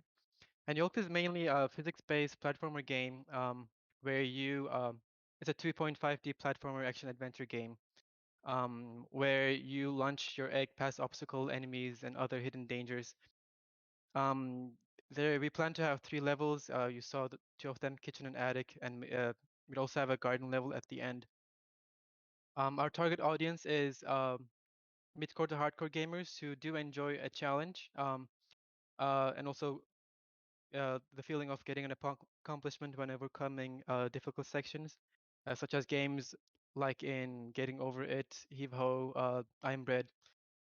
Our target platforms right now, we just released on Steam. We also plan Switch and potentially more consoles. The control scheme for the game is keyboard and mouse, or preferably with a controller. Controller is a lot more makes a lot more sense for Yolk to control both arms.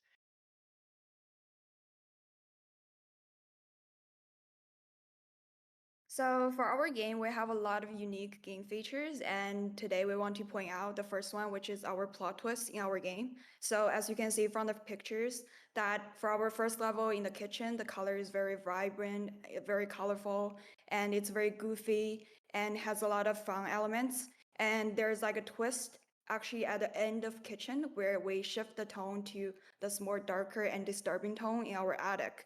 And we feel like by switching this tone, we can give player two different aspect of our game. So it's not like boring, or it's not just like single focusing on being goofy and juicy, but also have some other underlying darker tone to the plot twist.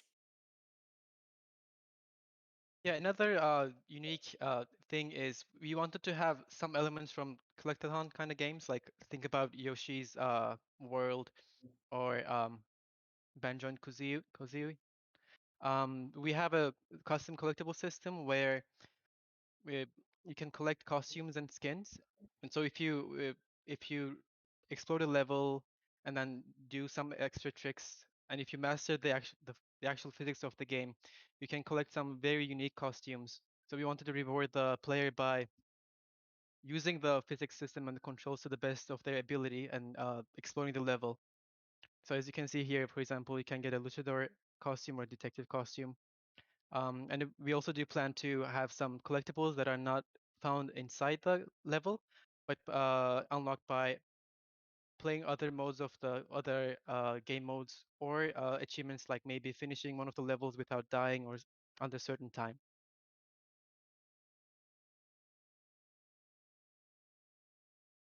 So besides those two features, we also have other interesting game features in Yoke. The first one is our weird but charming avatar, an egg with human arms. Like that's a very unique avatar that currently we don't see that in the game market. And also we have our unique arm mechanic, which we developed with Unity join system and have some physics calculation as well. And our game is very speedrun friendly, so we encourage players to try speedrun our game, and also we encourage a lot of streamers to actually try to skip sections and try to speedrun the whole game. And we have a lot of interesting world interactions in our game, as you can see from the trailer. You have like a lot of warnings with like other acts egg animation in the background, and also we have like underlying stories where you can find all those lores around the levels. And in the future, we possibly would implement other modes like a local or online two-player co-op, or where each person can control one arm. So that would be even more frustrating and more interesting.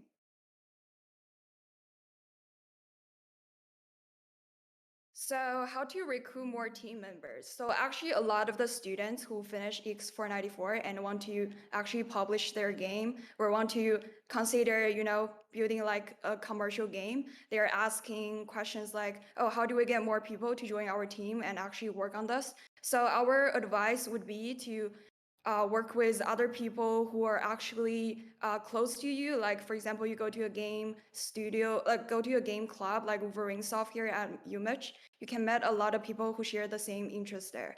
For example, for Eli, which is one of our very core member at our team, our art director. So I actually met him from one of the Wolverine Soft project, and I was very impressed by his artistic skills and how his vision for the game. So I invited him to join the team, and that's how we actually hired our art director.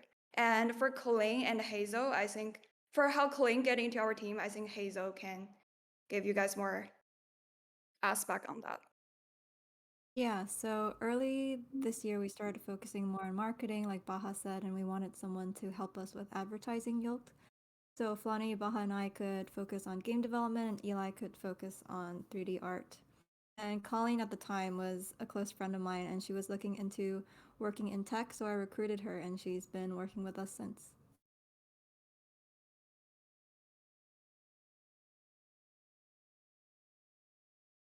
Nice. So our advice for students who actually want to recruit more team member is to find people who are actually driven and motivated to develop a game instead of finding someone who with like a very high skills. So motivation and passion is very important, especially developing a game at such an early stage. So always be looking for people who are interested in your game.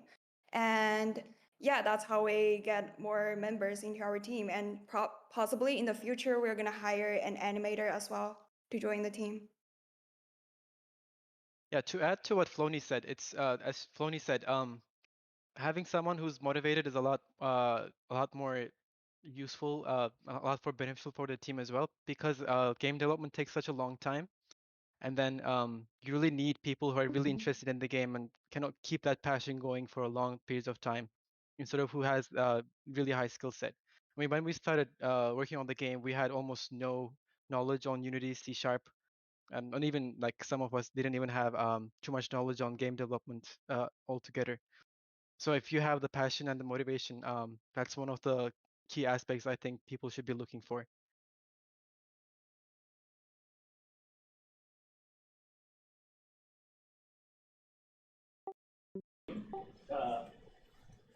It is a 2.5D game, meaning that the camera pans back and forth, but the assets are 3D, and this is where I came in. So when I joined the team, they were in need of a lot of custom assets and a lot of different things that they had envisioned, but they couldn't necessarily just source from the internet or just like ask people to make for them. They needed someone full time. And the one direction I was given from Floney was to say cute. And I was supposed to make everything cute. And we think that the game sticks to that aesthetic.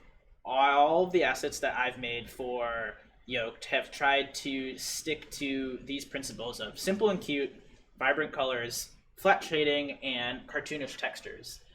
We noticed pretty early on that it's very easy to get carried away when you're making 3D models, especially if you're trying to add detail here and there, and you start with something that is 1,000 polygons, and then all of a sudden you realize it's 2 million. And that's a really quick progression, but we realized that we actually had that problem with a lot of different assets within our game. So as we started to get deeper into development, we broke up different priority assets into like their proximity to the camera, actually. So there's far-ranged assets that could be 100 polygons, maybe even less. We like to measure actually not in quads, but in tris. And there are mid-range objects, which we try to keep in the thousands range. And then there are close-up objects, which typically, if they need the detail, then we grant it, because they're so close to the camera that the player is going to be seeing them all the time. So that's how we try to differentiate our different assets. And the name of the game here is just like optimization with polygons. And it can sound really easy, but it actually gets really hard really quickly, especially when you're trying to make compromises between your artistic vision and how well it's going to run in engine. You guys would probably be happy to know that everything that I use for this game is actually completely free. We have purchased some things, but for the most part, it's basically free of charge. Blender, which is free and open source, probably all guys all know about Blender. We use Blender on a daily basis, and Substance Painter for some of the more in-depth textures. If you're a student, you can use Substance Painter for free. I've been using Substance Painter for about 3 years now, and I plan to use it indefinitely. Renew your M cards so that you can get that Substance Painter subscription. Yeah, I have been chugging along, making some of the assets that you see here. Here are some characters that we have. This is our those are our cosmetics, and then here are some examples of the attic level that you see up on the left.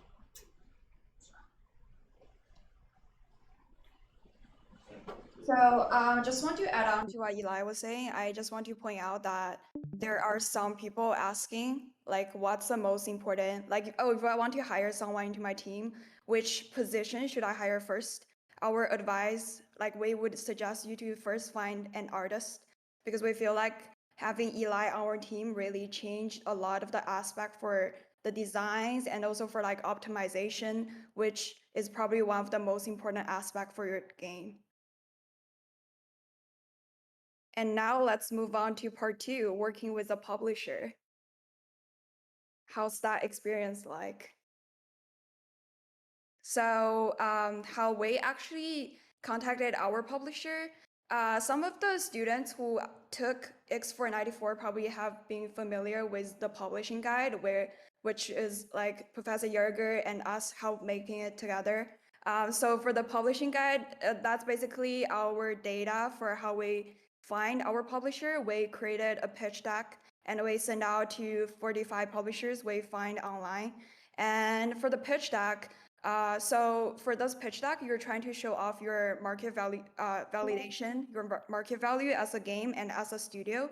So we would advise you to make it as professional as possible, and including your game market validation, you can find some data online and find your business model, and probably also add some competitive advantage of your for your game. So that's always good. And also, usually for publisher, they're looking for providing marketing support or possibly like funding. So having financial requirements or having some financial resource that you want to ask is very important, and also put that in your pitch deck.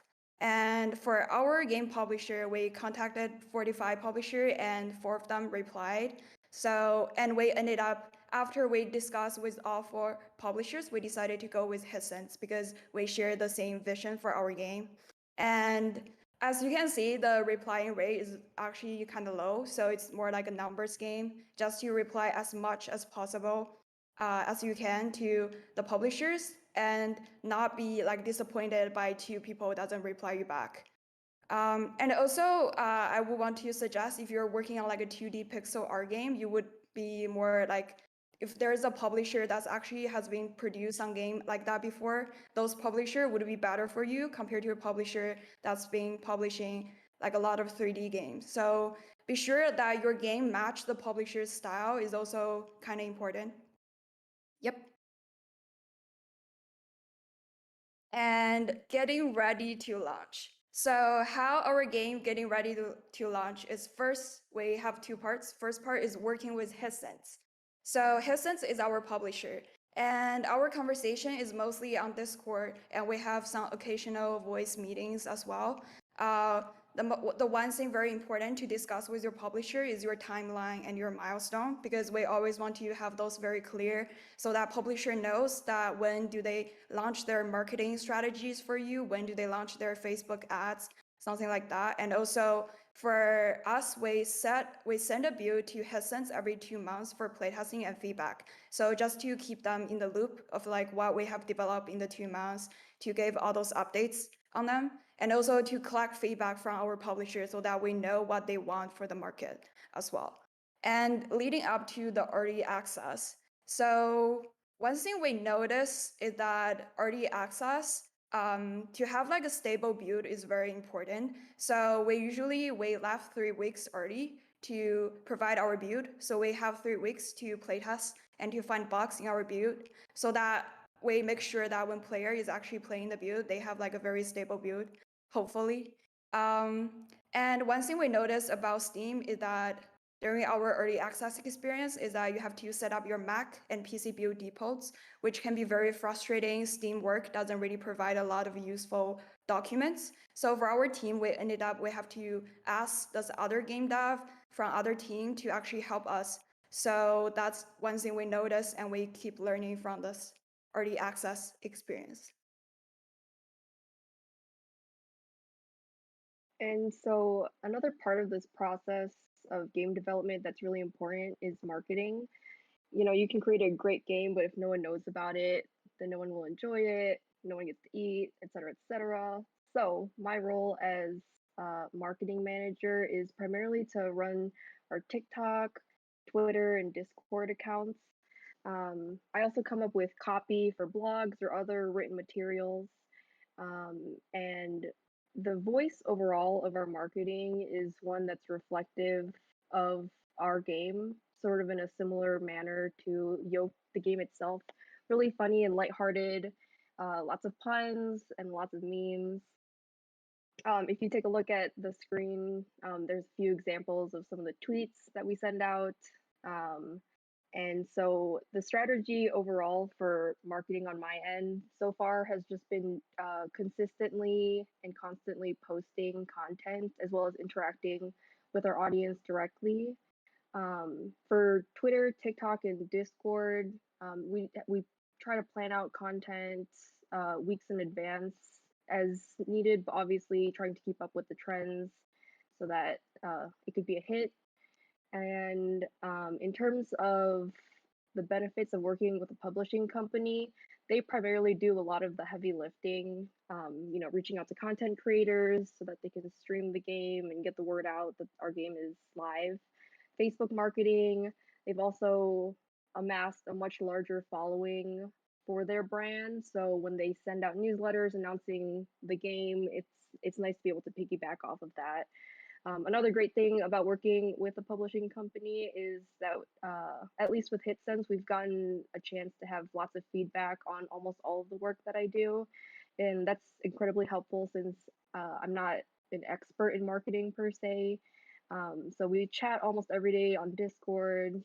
They're happy to jump on quick calls to give me constructive criticism on some of the content that we're planning to release, and that's sort of the gist of marketing, just something that's really fun and easygoing, and something where people can feel like there's a community to play the game with. In terms of our plans for the future, like we've mentioned before, today was our early access release for Yoked on Steam. We plan to have the full build with an additional level as well as other enhancements on April 2022. We also hope in 2022 we can release Yoked on Nintendo Switch and other gaming consoles. So the next thing we're going to be talking about is some tips that we have picked up during our development process. So the first thing we want to talk to you about is how we polished our game. So throughout the past year and a half, we've had multiple playtesting sessions with various gamers to get their feedback on Yoked. We would watch them play through our levels and get their reactions on new mechanics, new features, and get their suggestions on how we can improve on the game. And then using their feedback, we would fix bugs, we would polish different aspects of the game. For example, from several playtesting sessions, we got suggestions to improve on our arm mechanic for the egg by making it smoother and by making it more crisp. We also compared our game with other professional games to figure out what some of the biggest differences are aesthetically and gameplay-wise. For example, from looking at other games, we noticed that very early on, the shadows in our game were really dark, and that sort of made our game look like an old 1990s game. And so we improved on that by decreasing the opacity of our shadows, and I'll show you some before and after pics in the next few slides as well. And then some other key points we focused on when we're trying to polish the game is number one, adding a color scheme. It's very important to keep things consistent throughout the game to make it look more professional and polished. And keeping a consistent color scheme can really tie the level and the game together. So on the right, you can see that's the color scheme that we use throughout all our levels.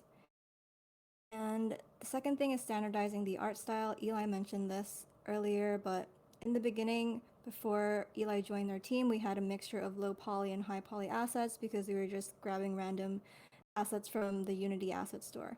And it didn't really look very professional. And since our egg is relatively high poly, we decided to follow that kind of art style and make all of our assets, at least the ones that are close to the player, relatively high poly with simple details. And then the third thing is adjusting the lighting in the level, and Flonnie worked mostly on that, so maybe she can talk a little bit about that. So lighting is something we didn't notice when we were first doing game dev, and after we tried to tweak some lighting stuff like adding reflection probe and also using post-processing effects, we find out it made like a huge difference on the graphics and on how professional it looks. So lighting would be, if you feel like your game is lacking something to be close to the professional side, so just always try lighting. That's gonna help you a lot. So the fourth thing is adding juice. Juice is the little details that you add into your game to make it more satisfying and more polished. And in Yoked, we a lot of juice throughout our development process, but some examples are adding a squeezing ketchup animation, for example, adding wind trails on the egg when it's swinging really fast, dripping yolk when the egg's cracked, dust particles after the egg grabs onto something. And at the moment, this is sort of a lower priority for us since we're focusing more on fixing bugs throughout the level and finishing the last level. But this is something we will prioritize in the end since we believe it would significantly elevate the quality of the game when it's implemented. And then there's lore. So adding a story is important to keep the player engaged with what's going on in the game. And gamers can get pretty invested in a game story.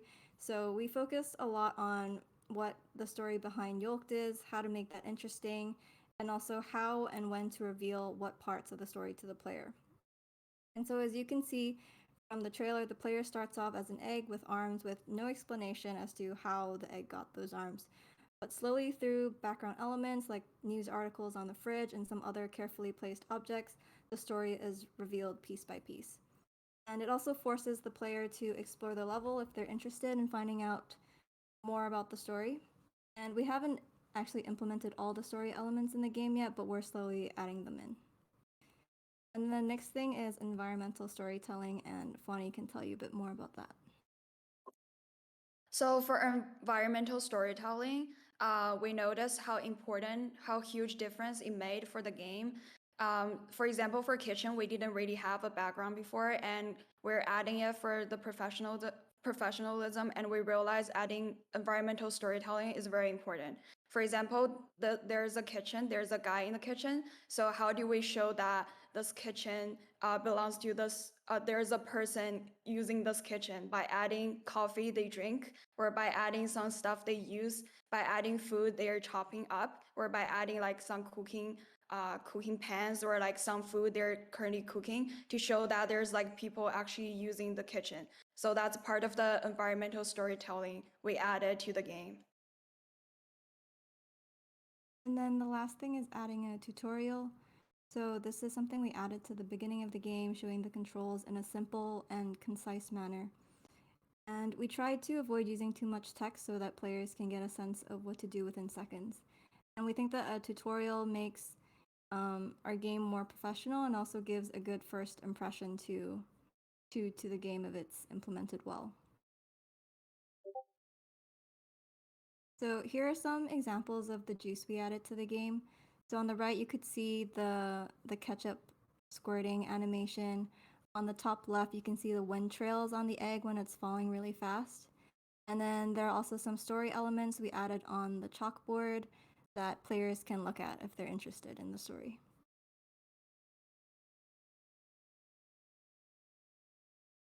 And this is a before and after of the lighting in our kitchen. And maybe Fonny, you can talk a little bit about this as well. So we also we added like some background objects and also adding like a background outside of the kitchen to give people more feel of like the environment outside the kitchen so that they feel more involved in the story.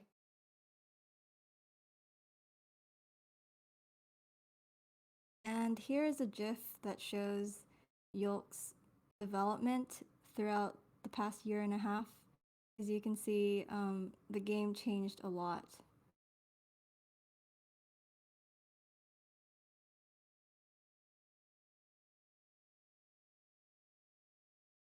And then the next thing we're going to talk about is how to juggle development as full-time software engineers or students. So we're all currently either full-time software engineers or full-time students at universities. And how we've been juggling game development with that is by, number one, setting mandatory meeting times throughout the week. Currently, we have 3 meetings per week, each lasting about 2 to 3 hours. And in these meetings, we either discuss new designs for the game, fix bugs together, or we just work on our own tasks. We also have a Jira board where we have all the tasks that we need to complete.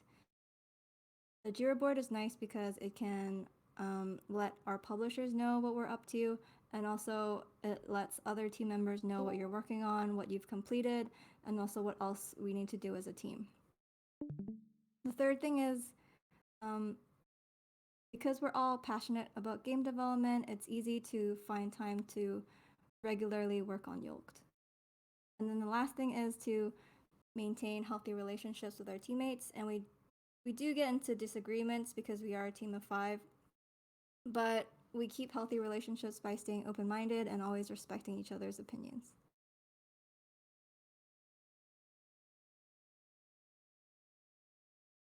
And then the next thing we want to talk about is professionalism as a company. So there were 3 things that we focused on as a group to improve on professionalism. The first thing was forming an actual company. We actually created a limited company in Hong Kong, and we decided to do this to have added protection, like when we're signing contracts. And then the second thing was creating an official website for HardBoiled Studios. And here we advertise our development journey and showcase Yolt. And it's also nice to have a good domain. So for our current website, it's just hardboiledstudios.com. And then the last thing is trademark. We actually just started this process, the process of getting a trademark for Yoked in the US. And I think it takes roughly around a year to get it approved. And it's also relatively expensive, but it prevents other studios from copying your game, so we thought it was a worthwhile investment. Here is a screenshot of our Jira board. We hid some of the tasks we currently have to prevent spoilers for a 3rd level, but on the side you can see that we separated our tasks into epics, and these epics are essentially the builds we will be releasing every 2 weeks. And we also separated our tasks into different labels. You can see from the symbols that we have kitchen tasks, attic tasks, sound design, assets, etc. So, as what Hazel was saying, as being full-time students or having full-time jobs while doing game dev, how to stay motivated. So I think one of the most important thing is to have a clear picture of the roadmap and deadlines. If everybody on the team knows like when some feature is implemented and when should some feature rolled out, so everybody is clear on the deadline for like when should we implement something and to keep everybody in the loop. And the second one is to have a growth mindset. So making progress. So I think it goes back to X494, the iterative design, the iterative loop.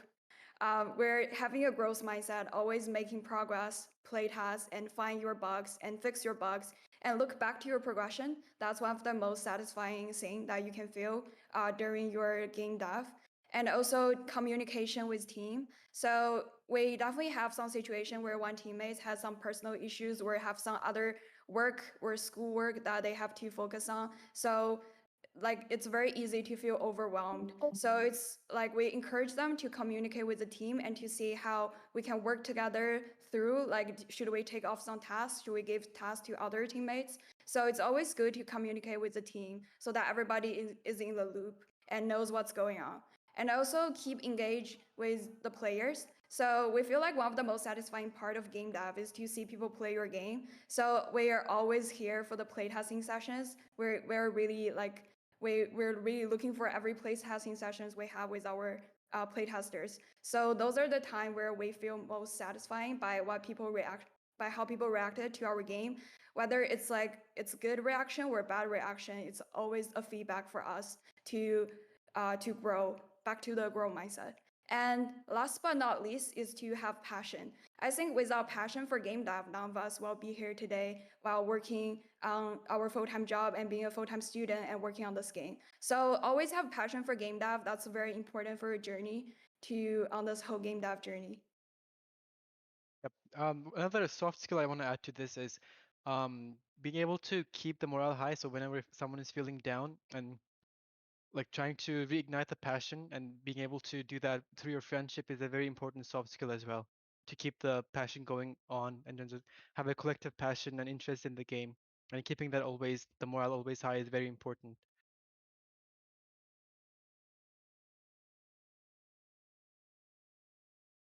A little shameless plug. If you'd like to purchase the game, feel free to search Yoked on Steam or copy in this URL in your browser. If you'd like to follow us on other parts of the internet, you can find our Discord, TikTok, Twitter, etc. All the links are going to be at hardboiledstudios.com. I'll also try to put the specific links in the IGDA general channel as well as the Twitch chat right now. But thank you. Awesome. Team, thank you so much.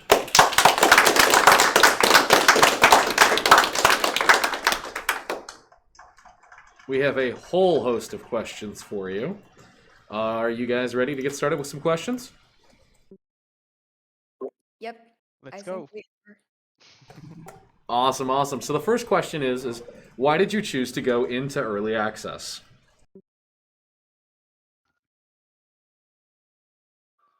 Yeah, I guess I can try to answer that question.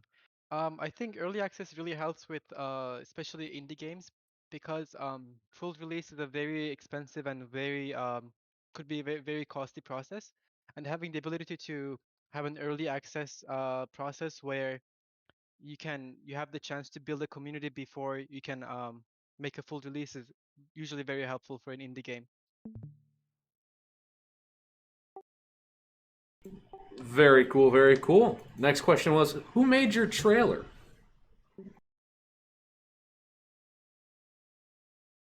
So the trailer, I think, was Flani who made it in the very beginning, and then Baha also made it at one point, and then I also made it at one point. So I think we all kind of worked on the trailer together throughout the development process. Yeah, it's like a Frankenstein version of all three trailers at this point. That's super awesome. A lot of people don't take the time to make their own trailer, so that's cool to see you guys doing that. Where did you get the source for your audio from? So that depends on what kind of audio. Music, we hired a music studio to do the music. We also do some of the audio design ourselves, including some of the music. We also have a voice actor that voices our egg. And then for other sound effects, either we make them or we use free libraries online to get the audio source, like audio files. Fun fact, we actually Awesome. had voice acting auditions for the egg. That is fun. Oh yeah, right. That was pretty fun. The next question, I guess I've kind of answered myself. I originally asked, using the student license, I asked if you confirmed that you can release a commercial product using the student license. And from doing a little bit of quick searching, it looks like that you may want to make a outreach to Substance just to make sure that they're okay with it. Their answer to that question has always been extraordinarily vague. So it's up in the air whether or not you can use the personal license for commercial use. They usually recommend their indie license, so I would take a look into that just before you get yourself into any hot water there. The next question would be, are you allowed to go into details regarding the publishing deal itself, especially regarding finances, and what is the vision that aligned with your publisher?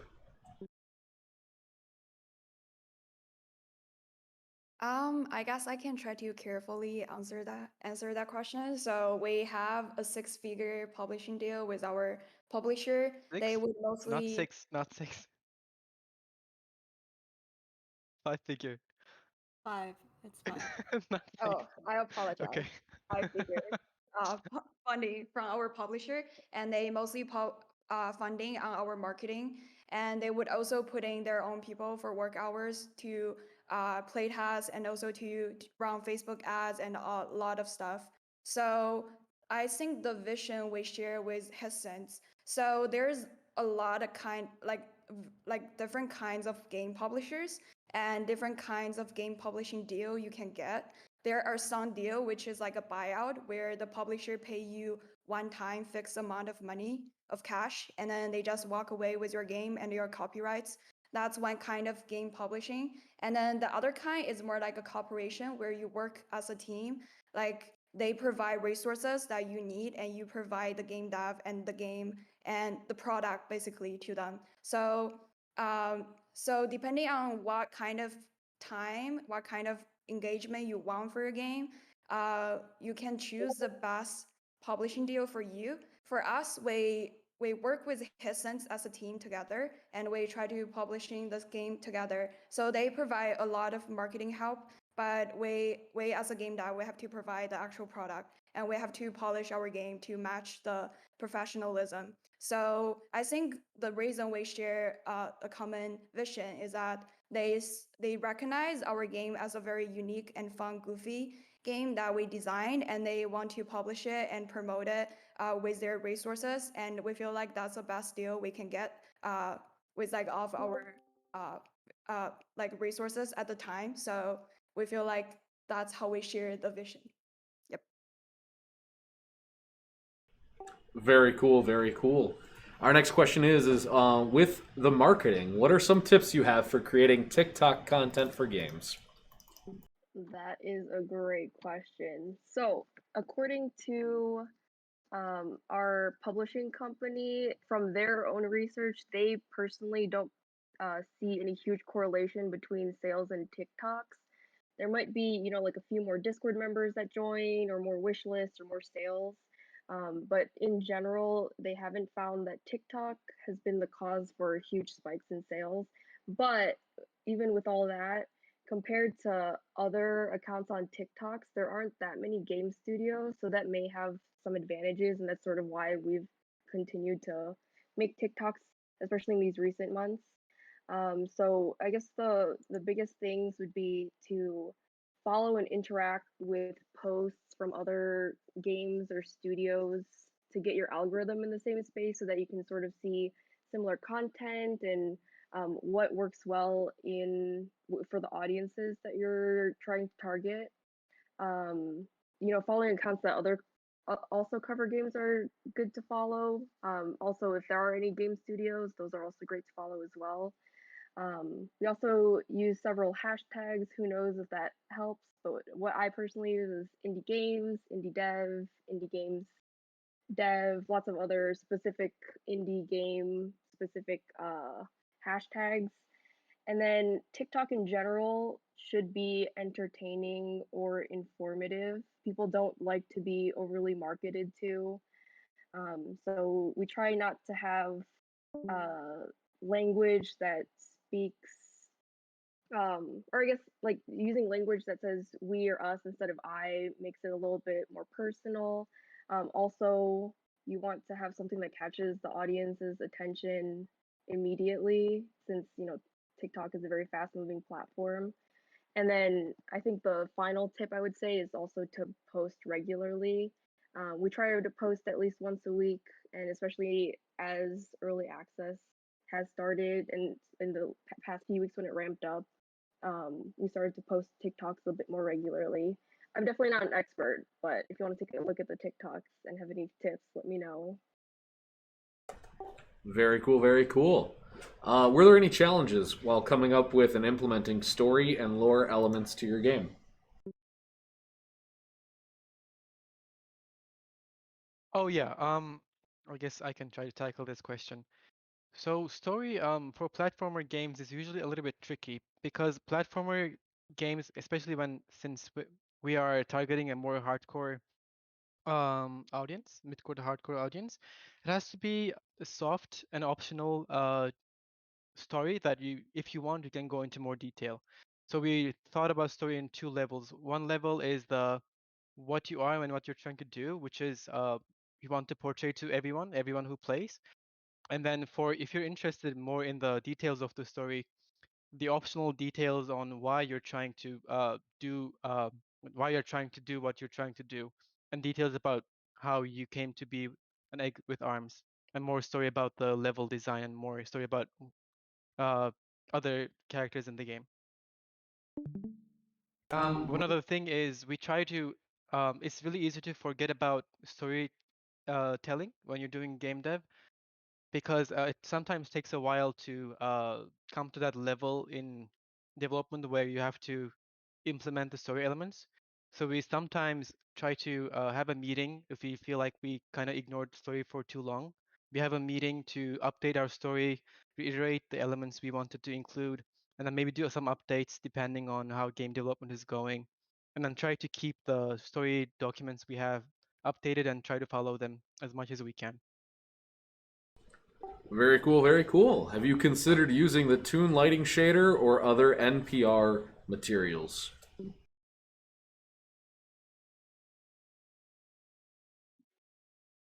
That's a great question. We actually were considering using that, but because our whole game system is not wait, what's that Yeah, called? URP, right? URP. So we cannot use like I think the toon shader in Unity as a store, but we're trying to use some shaders in our game. Yep. Yeah, The render pipeline we used when we started the project is the basic one Unity has, and switching from that has been very difficult. So we decided not to take that approach since we thought it's not worth it at this point. It's hard to switch. That makes sense. Do you have any intentions on going into the AAA game industry, or do you think you'll continue to make indie games together? I think that depends on how well Yolk does during early access and also during full release. So it if it becomes pretty popular, then I think we might continue working on indie games together because it is a really fun process to make games with your friends. Um, if not, then we might do our own thing after that. And I'm not sure what Flonny and Baha are gonna do, but I think I would probably go into the software engineering industry instead of the game industry. For me, even if like in the worst case scenario, I would still want to keep making games in one form or other. And we do still think about maybe we can, in whatever case, we can make other games, like maybe mobile games, some fun, um, easier to make games. I'm more in it for the fun part of it rather than the business part. Business part, if it happens, it's a big plus. If it doesn't, I'll still keep working on games, probably part-time. Awesome. So the next question was the lore decided during the 494 courses, or was it added after polishing? What made you choose this bit of a dark twist instead of fully investing in the more lighthearted and that kind of feeling of the game? Added later on. Okay. I feel like the lore went through a lot of iterations. It's gone between being like really serious and being like really whimsical, and I'm not going to give away too much about it, but we definitely want to kind of make the villain of the story seem a little buffoonish while also seeming kind of menacing at the same time, and that's been a hard thing to balance. To answer the first part of the question, the lore in 494 was almost non-existent and very different from what we have right now. So yeah, it did definitely change, and it's still kind of changing in small details. Always cool to see a story getting added to a game. Josh asks, how did you decide on when to stop adding stuff to the game?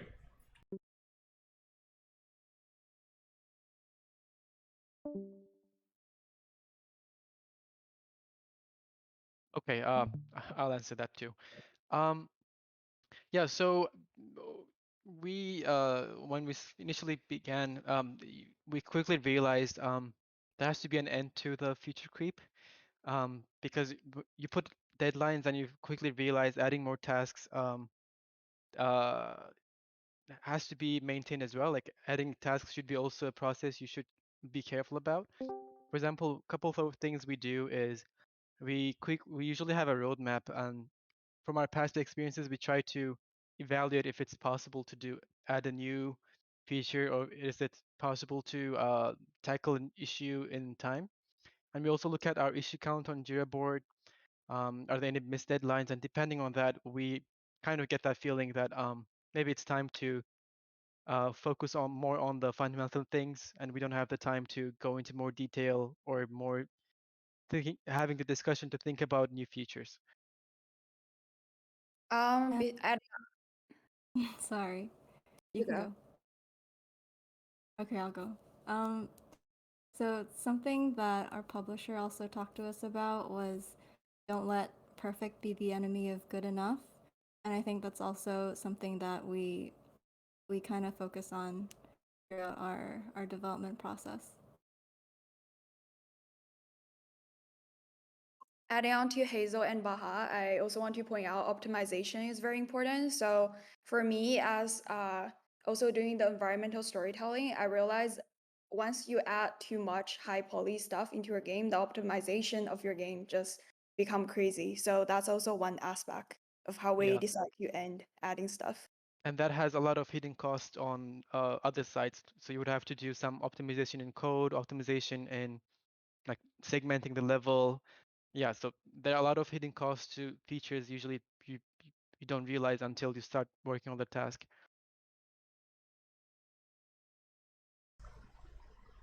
Very cool. That looks like it is all of our questions. Wait, one more. One more question? Go ahead, Thank please. you. With the chat, I asked basically, what are some tips for like making the trailer? Definitely want to hear a little bit about that. I think you guys did a good job.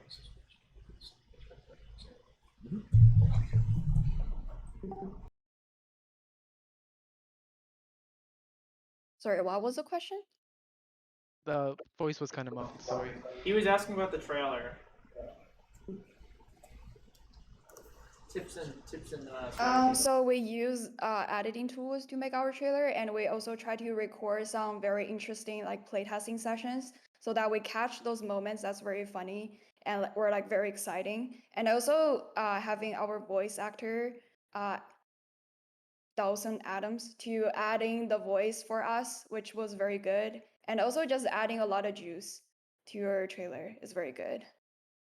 Yeah, trying to keep the trailer in line with the game's storytelling, but also keeping enough mystery for people to want to check out your game. Having that balance between showing just enough to get the people to click and get interested in playing your game.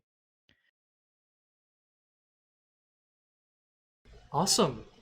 Well, team, this is fantastic. You know, this project is so inspiring. Taking it from a student game all the way to being published, and the game looks fantastic. I played it last night. The game is fantastic, and I can't wait to see more content in the game. Thank you so much for your efforts, team. Thank you.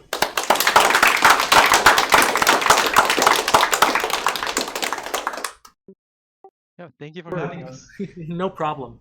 A quick word for everyone here and everyone on Discord. When games like this succeed, right, when they come out and they succeed, they do well critically, they do well commercially, that is a really big deal for the local game dev scene and environment. If you want this scene, this area, to eventually have jobs, to have lots of cool games coming out, to have lots of cool tech happening and growing in the scene, then we have to support these games when they do come out. So the team is way too professional to ask for this, but I'm not. Please consider buying the game. And when you do buy the game, please remember to give it a review, okay? Reviews are really important for Steam and helping it get organic attention. So please consider those things when you go to check this game out, okay? And thank you again, team. Thanks for coming down.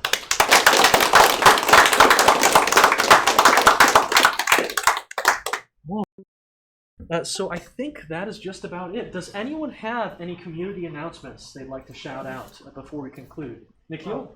So Wolverine Soft will be hosting Natalie Bang of Nochi on Thursday, November 4th in 1690 BBB, which is on North Campus. There's parking available if you need it. Feel free to contact me for any details, or you can join on the Wolverine Soft Discord. I'll link it in the IGDA Discord if you're not already there. Awesome. So Nochi, another really awesome student team doing some really cool stuff, fundraising really, really well. Very cool stuff. Anyone else have any community announcements? Corbin? A few of you last time expressed interest in the continued journey to find additional investors and equity funding and all of that fun stuff. After the event is over here in the next few minutes, I'll be hanging around until we close shop. Happy to talk about some of the progress that we've made, some of the things that have gone well, and connect you with some people who are looking to do the same stuff with you guys. So feel free to reach out and chat with me later on today about that. Awesome. All right, we'll be hanging around until about 9:45, and then we'll probably grab a group and we'll go get some food. You can hang around and talk and meet people and network a little bit if you want. Otherwise, next month will be, I believe, Mojang of Minecraft. They'll be talking to us on November 11th. Usually it would have been November 25th, but that is Thanksgiving. That would be a tough day to do it. Huh? We are all one big family, aren't we? So it kind of makes sense, I guess. Except we can't have turkey. Yeah, here. we can't have turkey in here. So. We can only have nasty 7-Eleven beef tacos. Okay, everyone, thank you so much for coming, and we'll see you next time, okay? Take care. Thank you for joining us in the Discord. We will be logging off here. Thank you again. We hope to see you all next month. All right. Oh,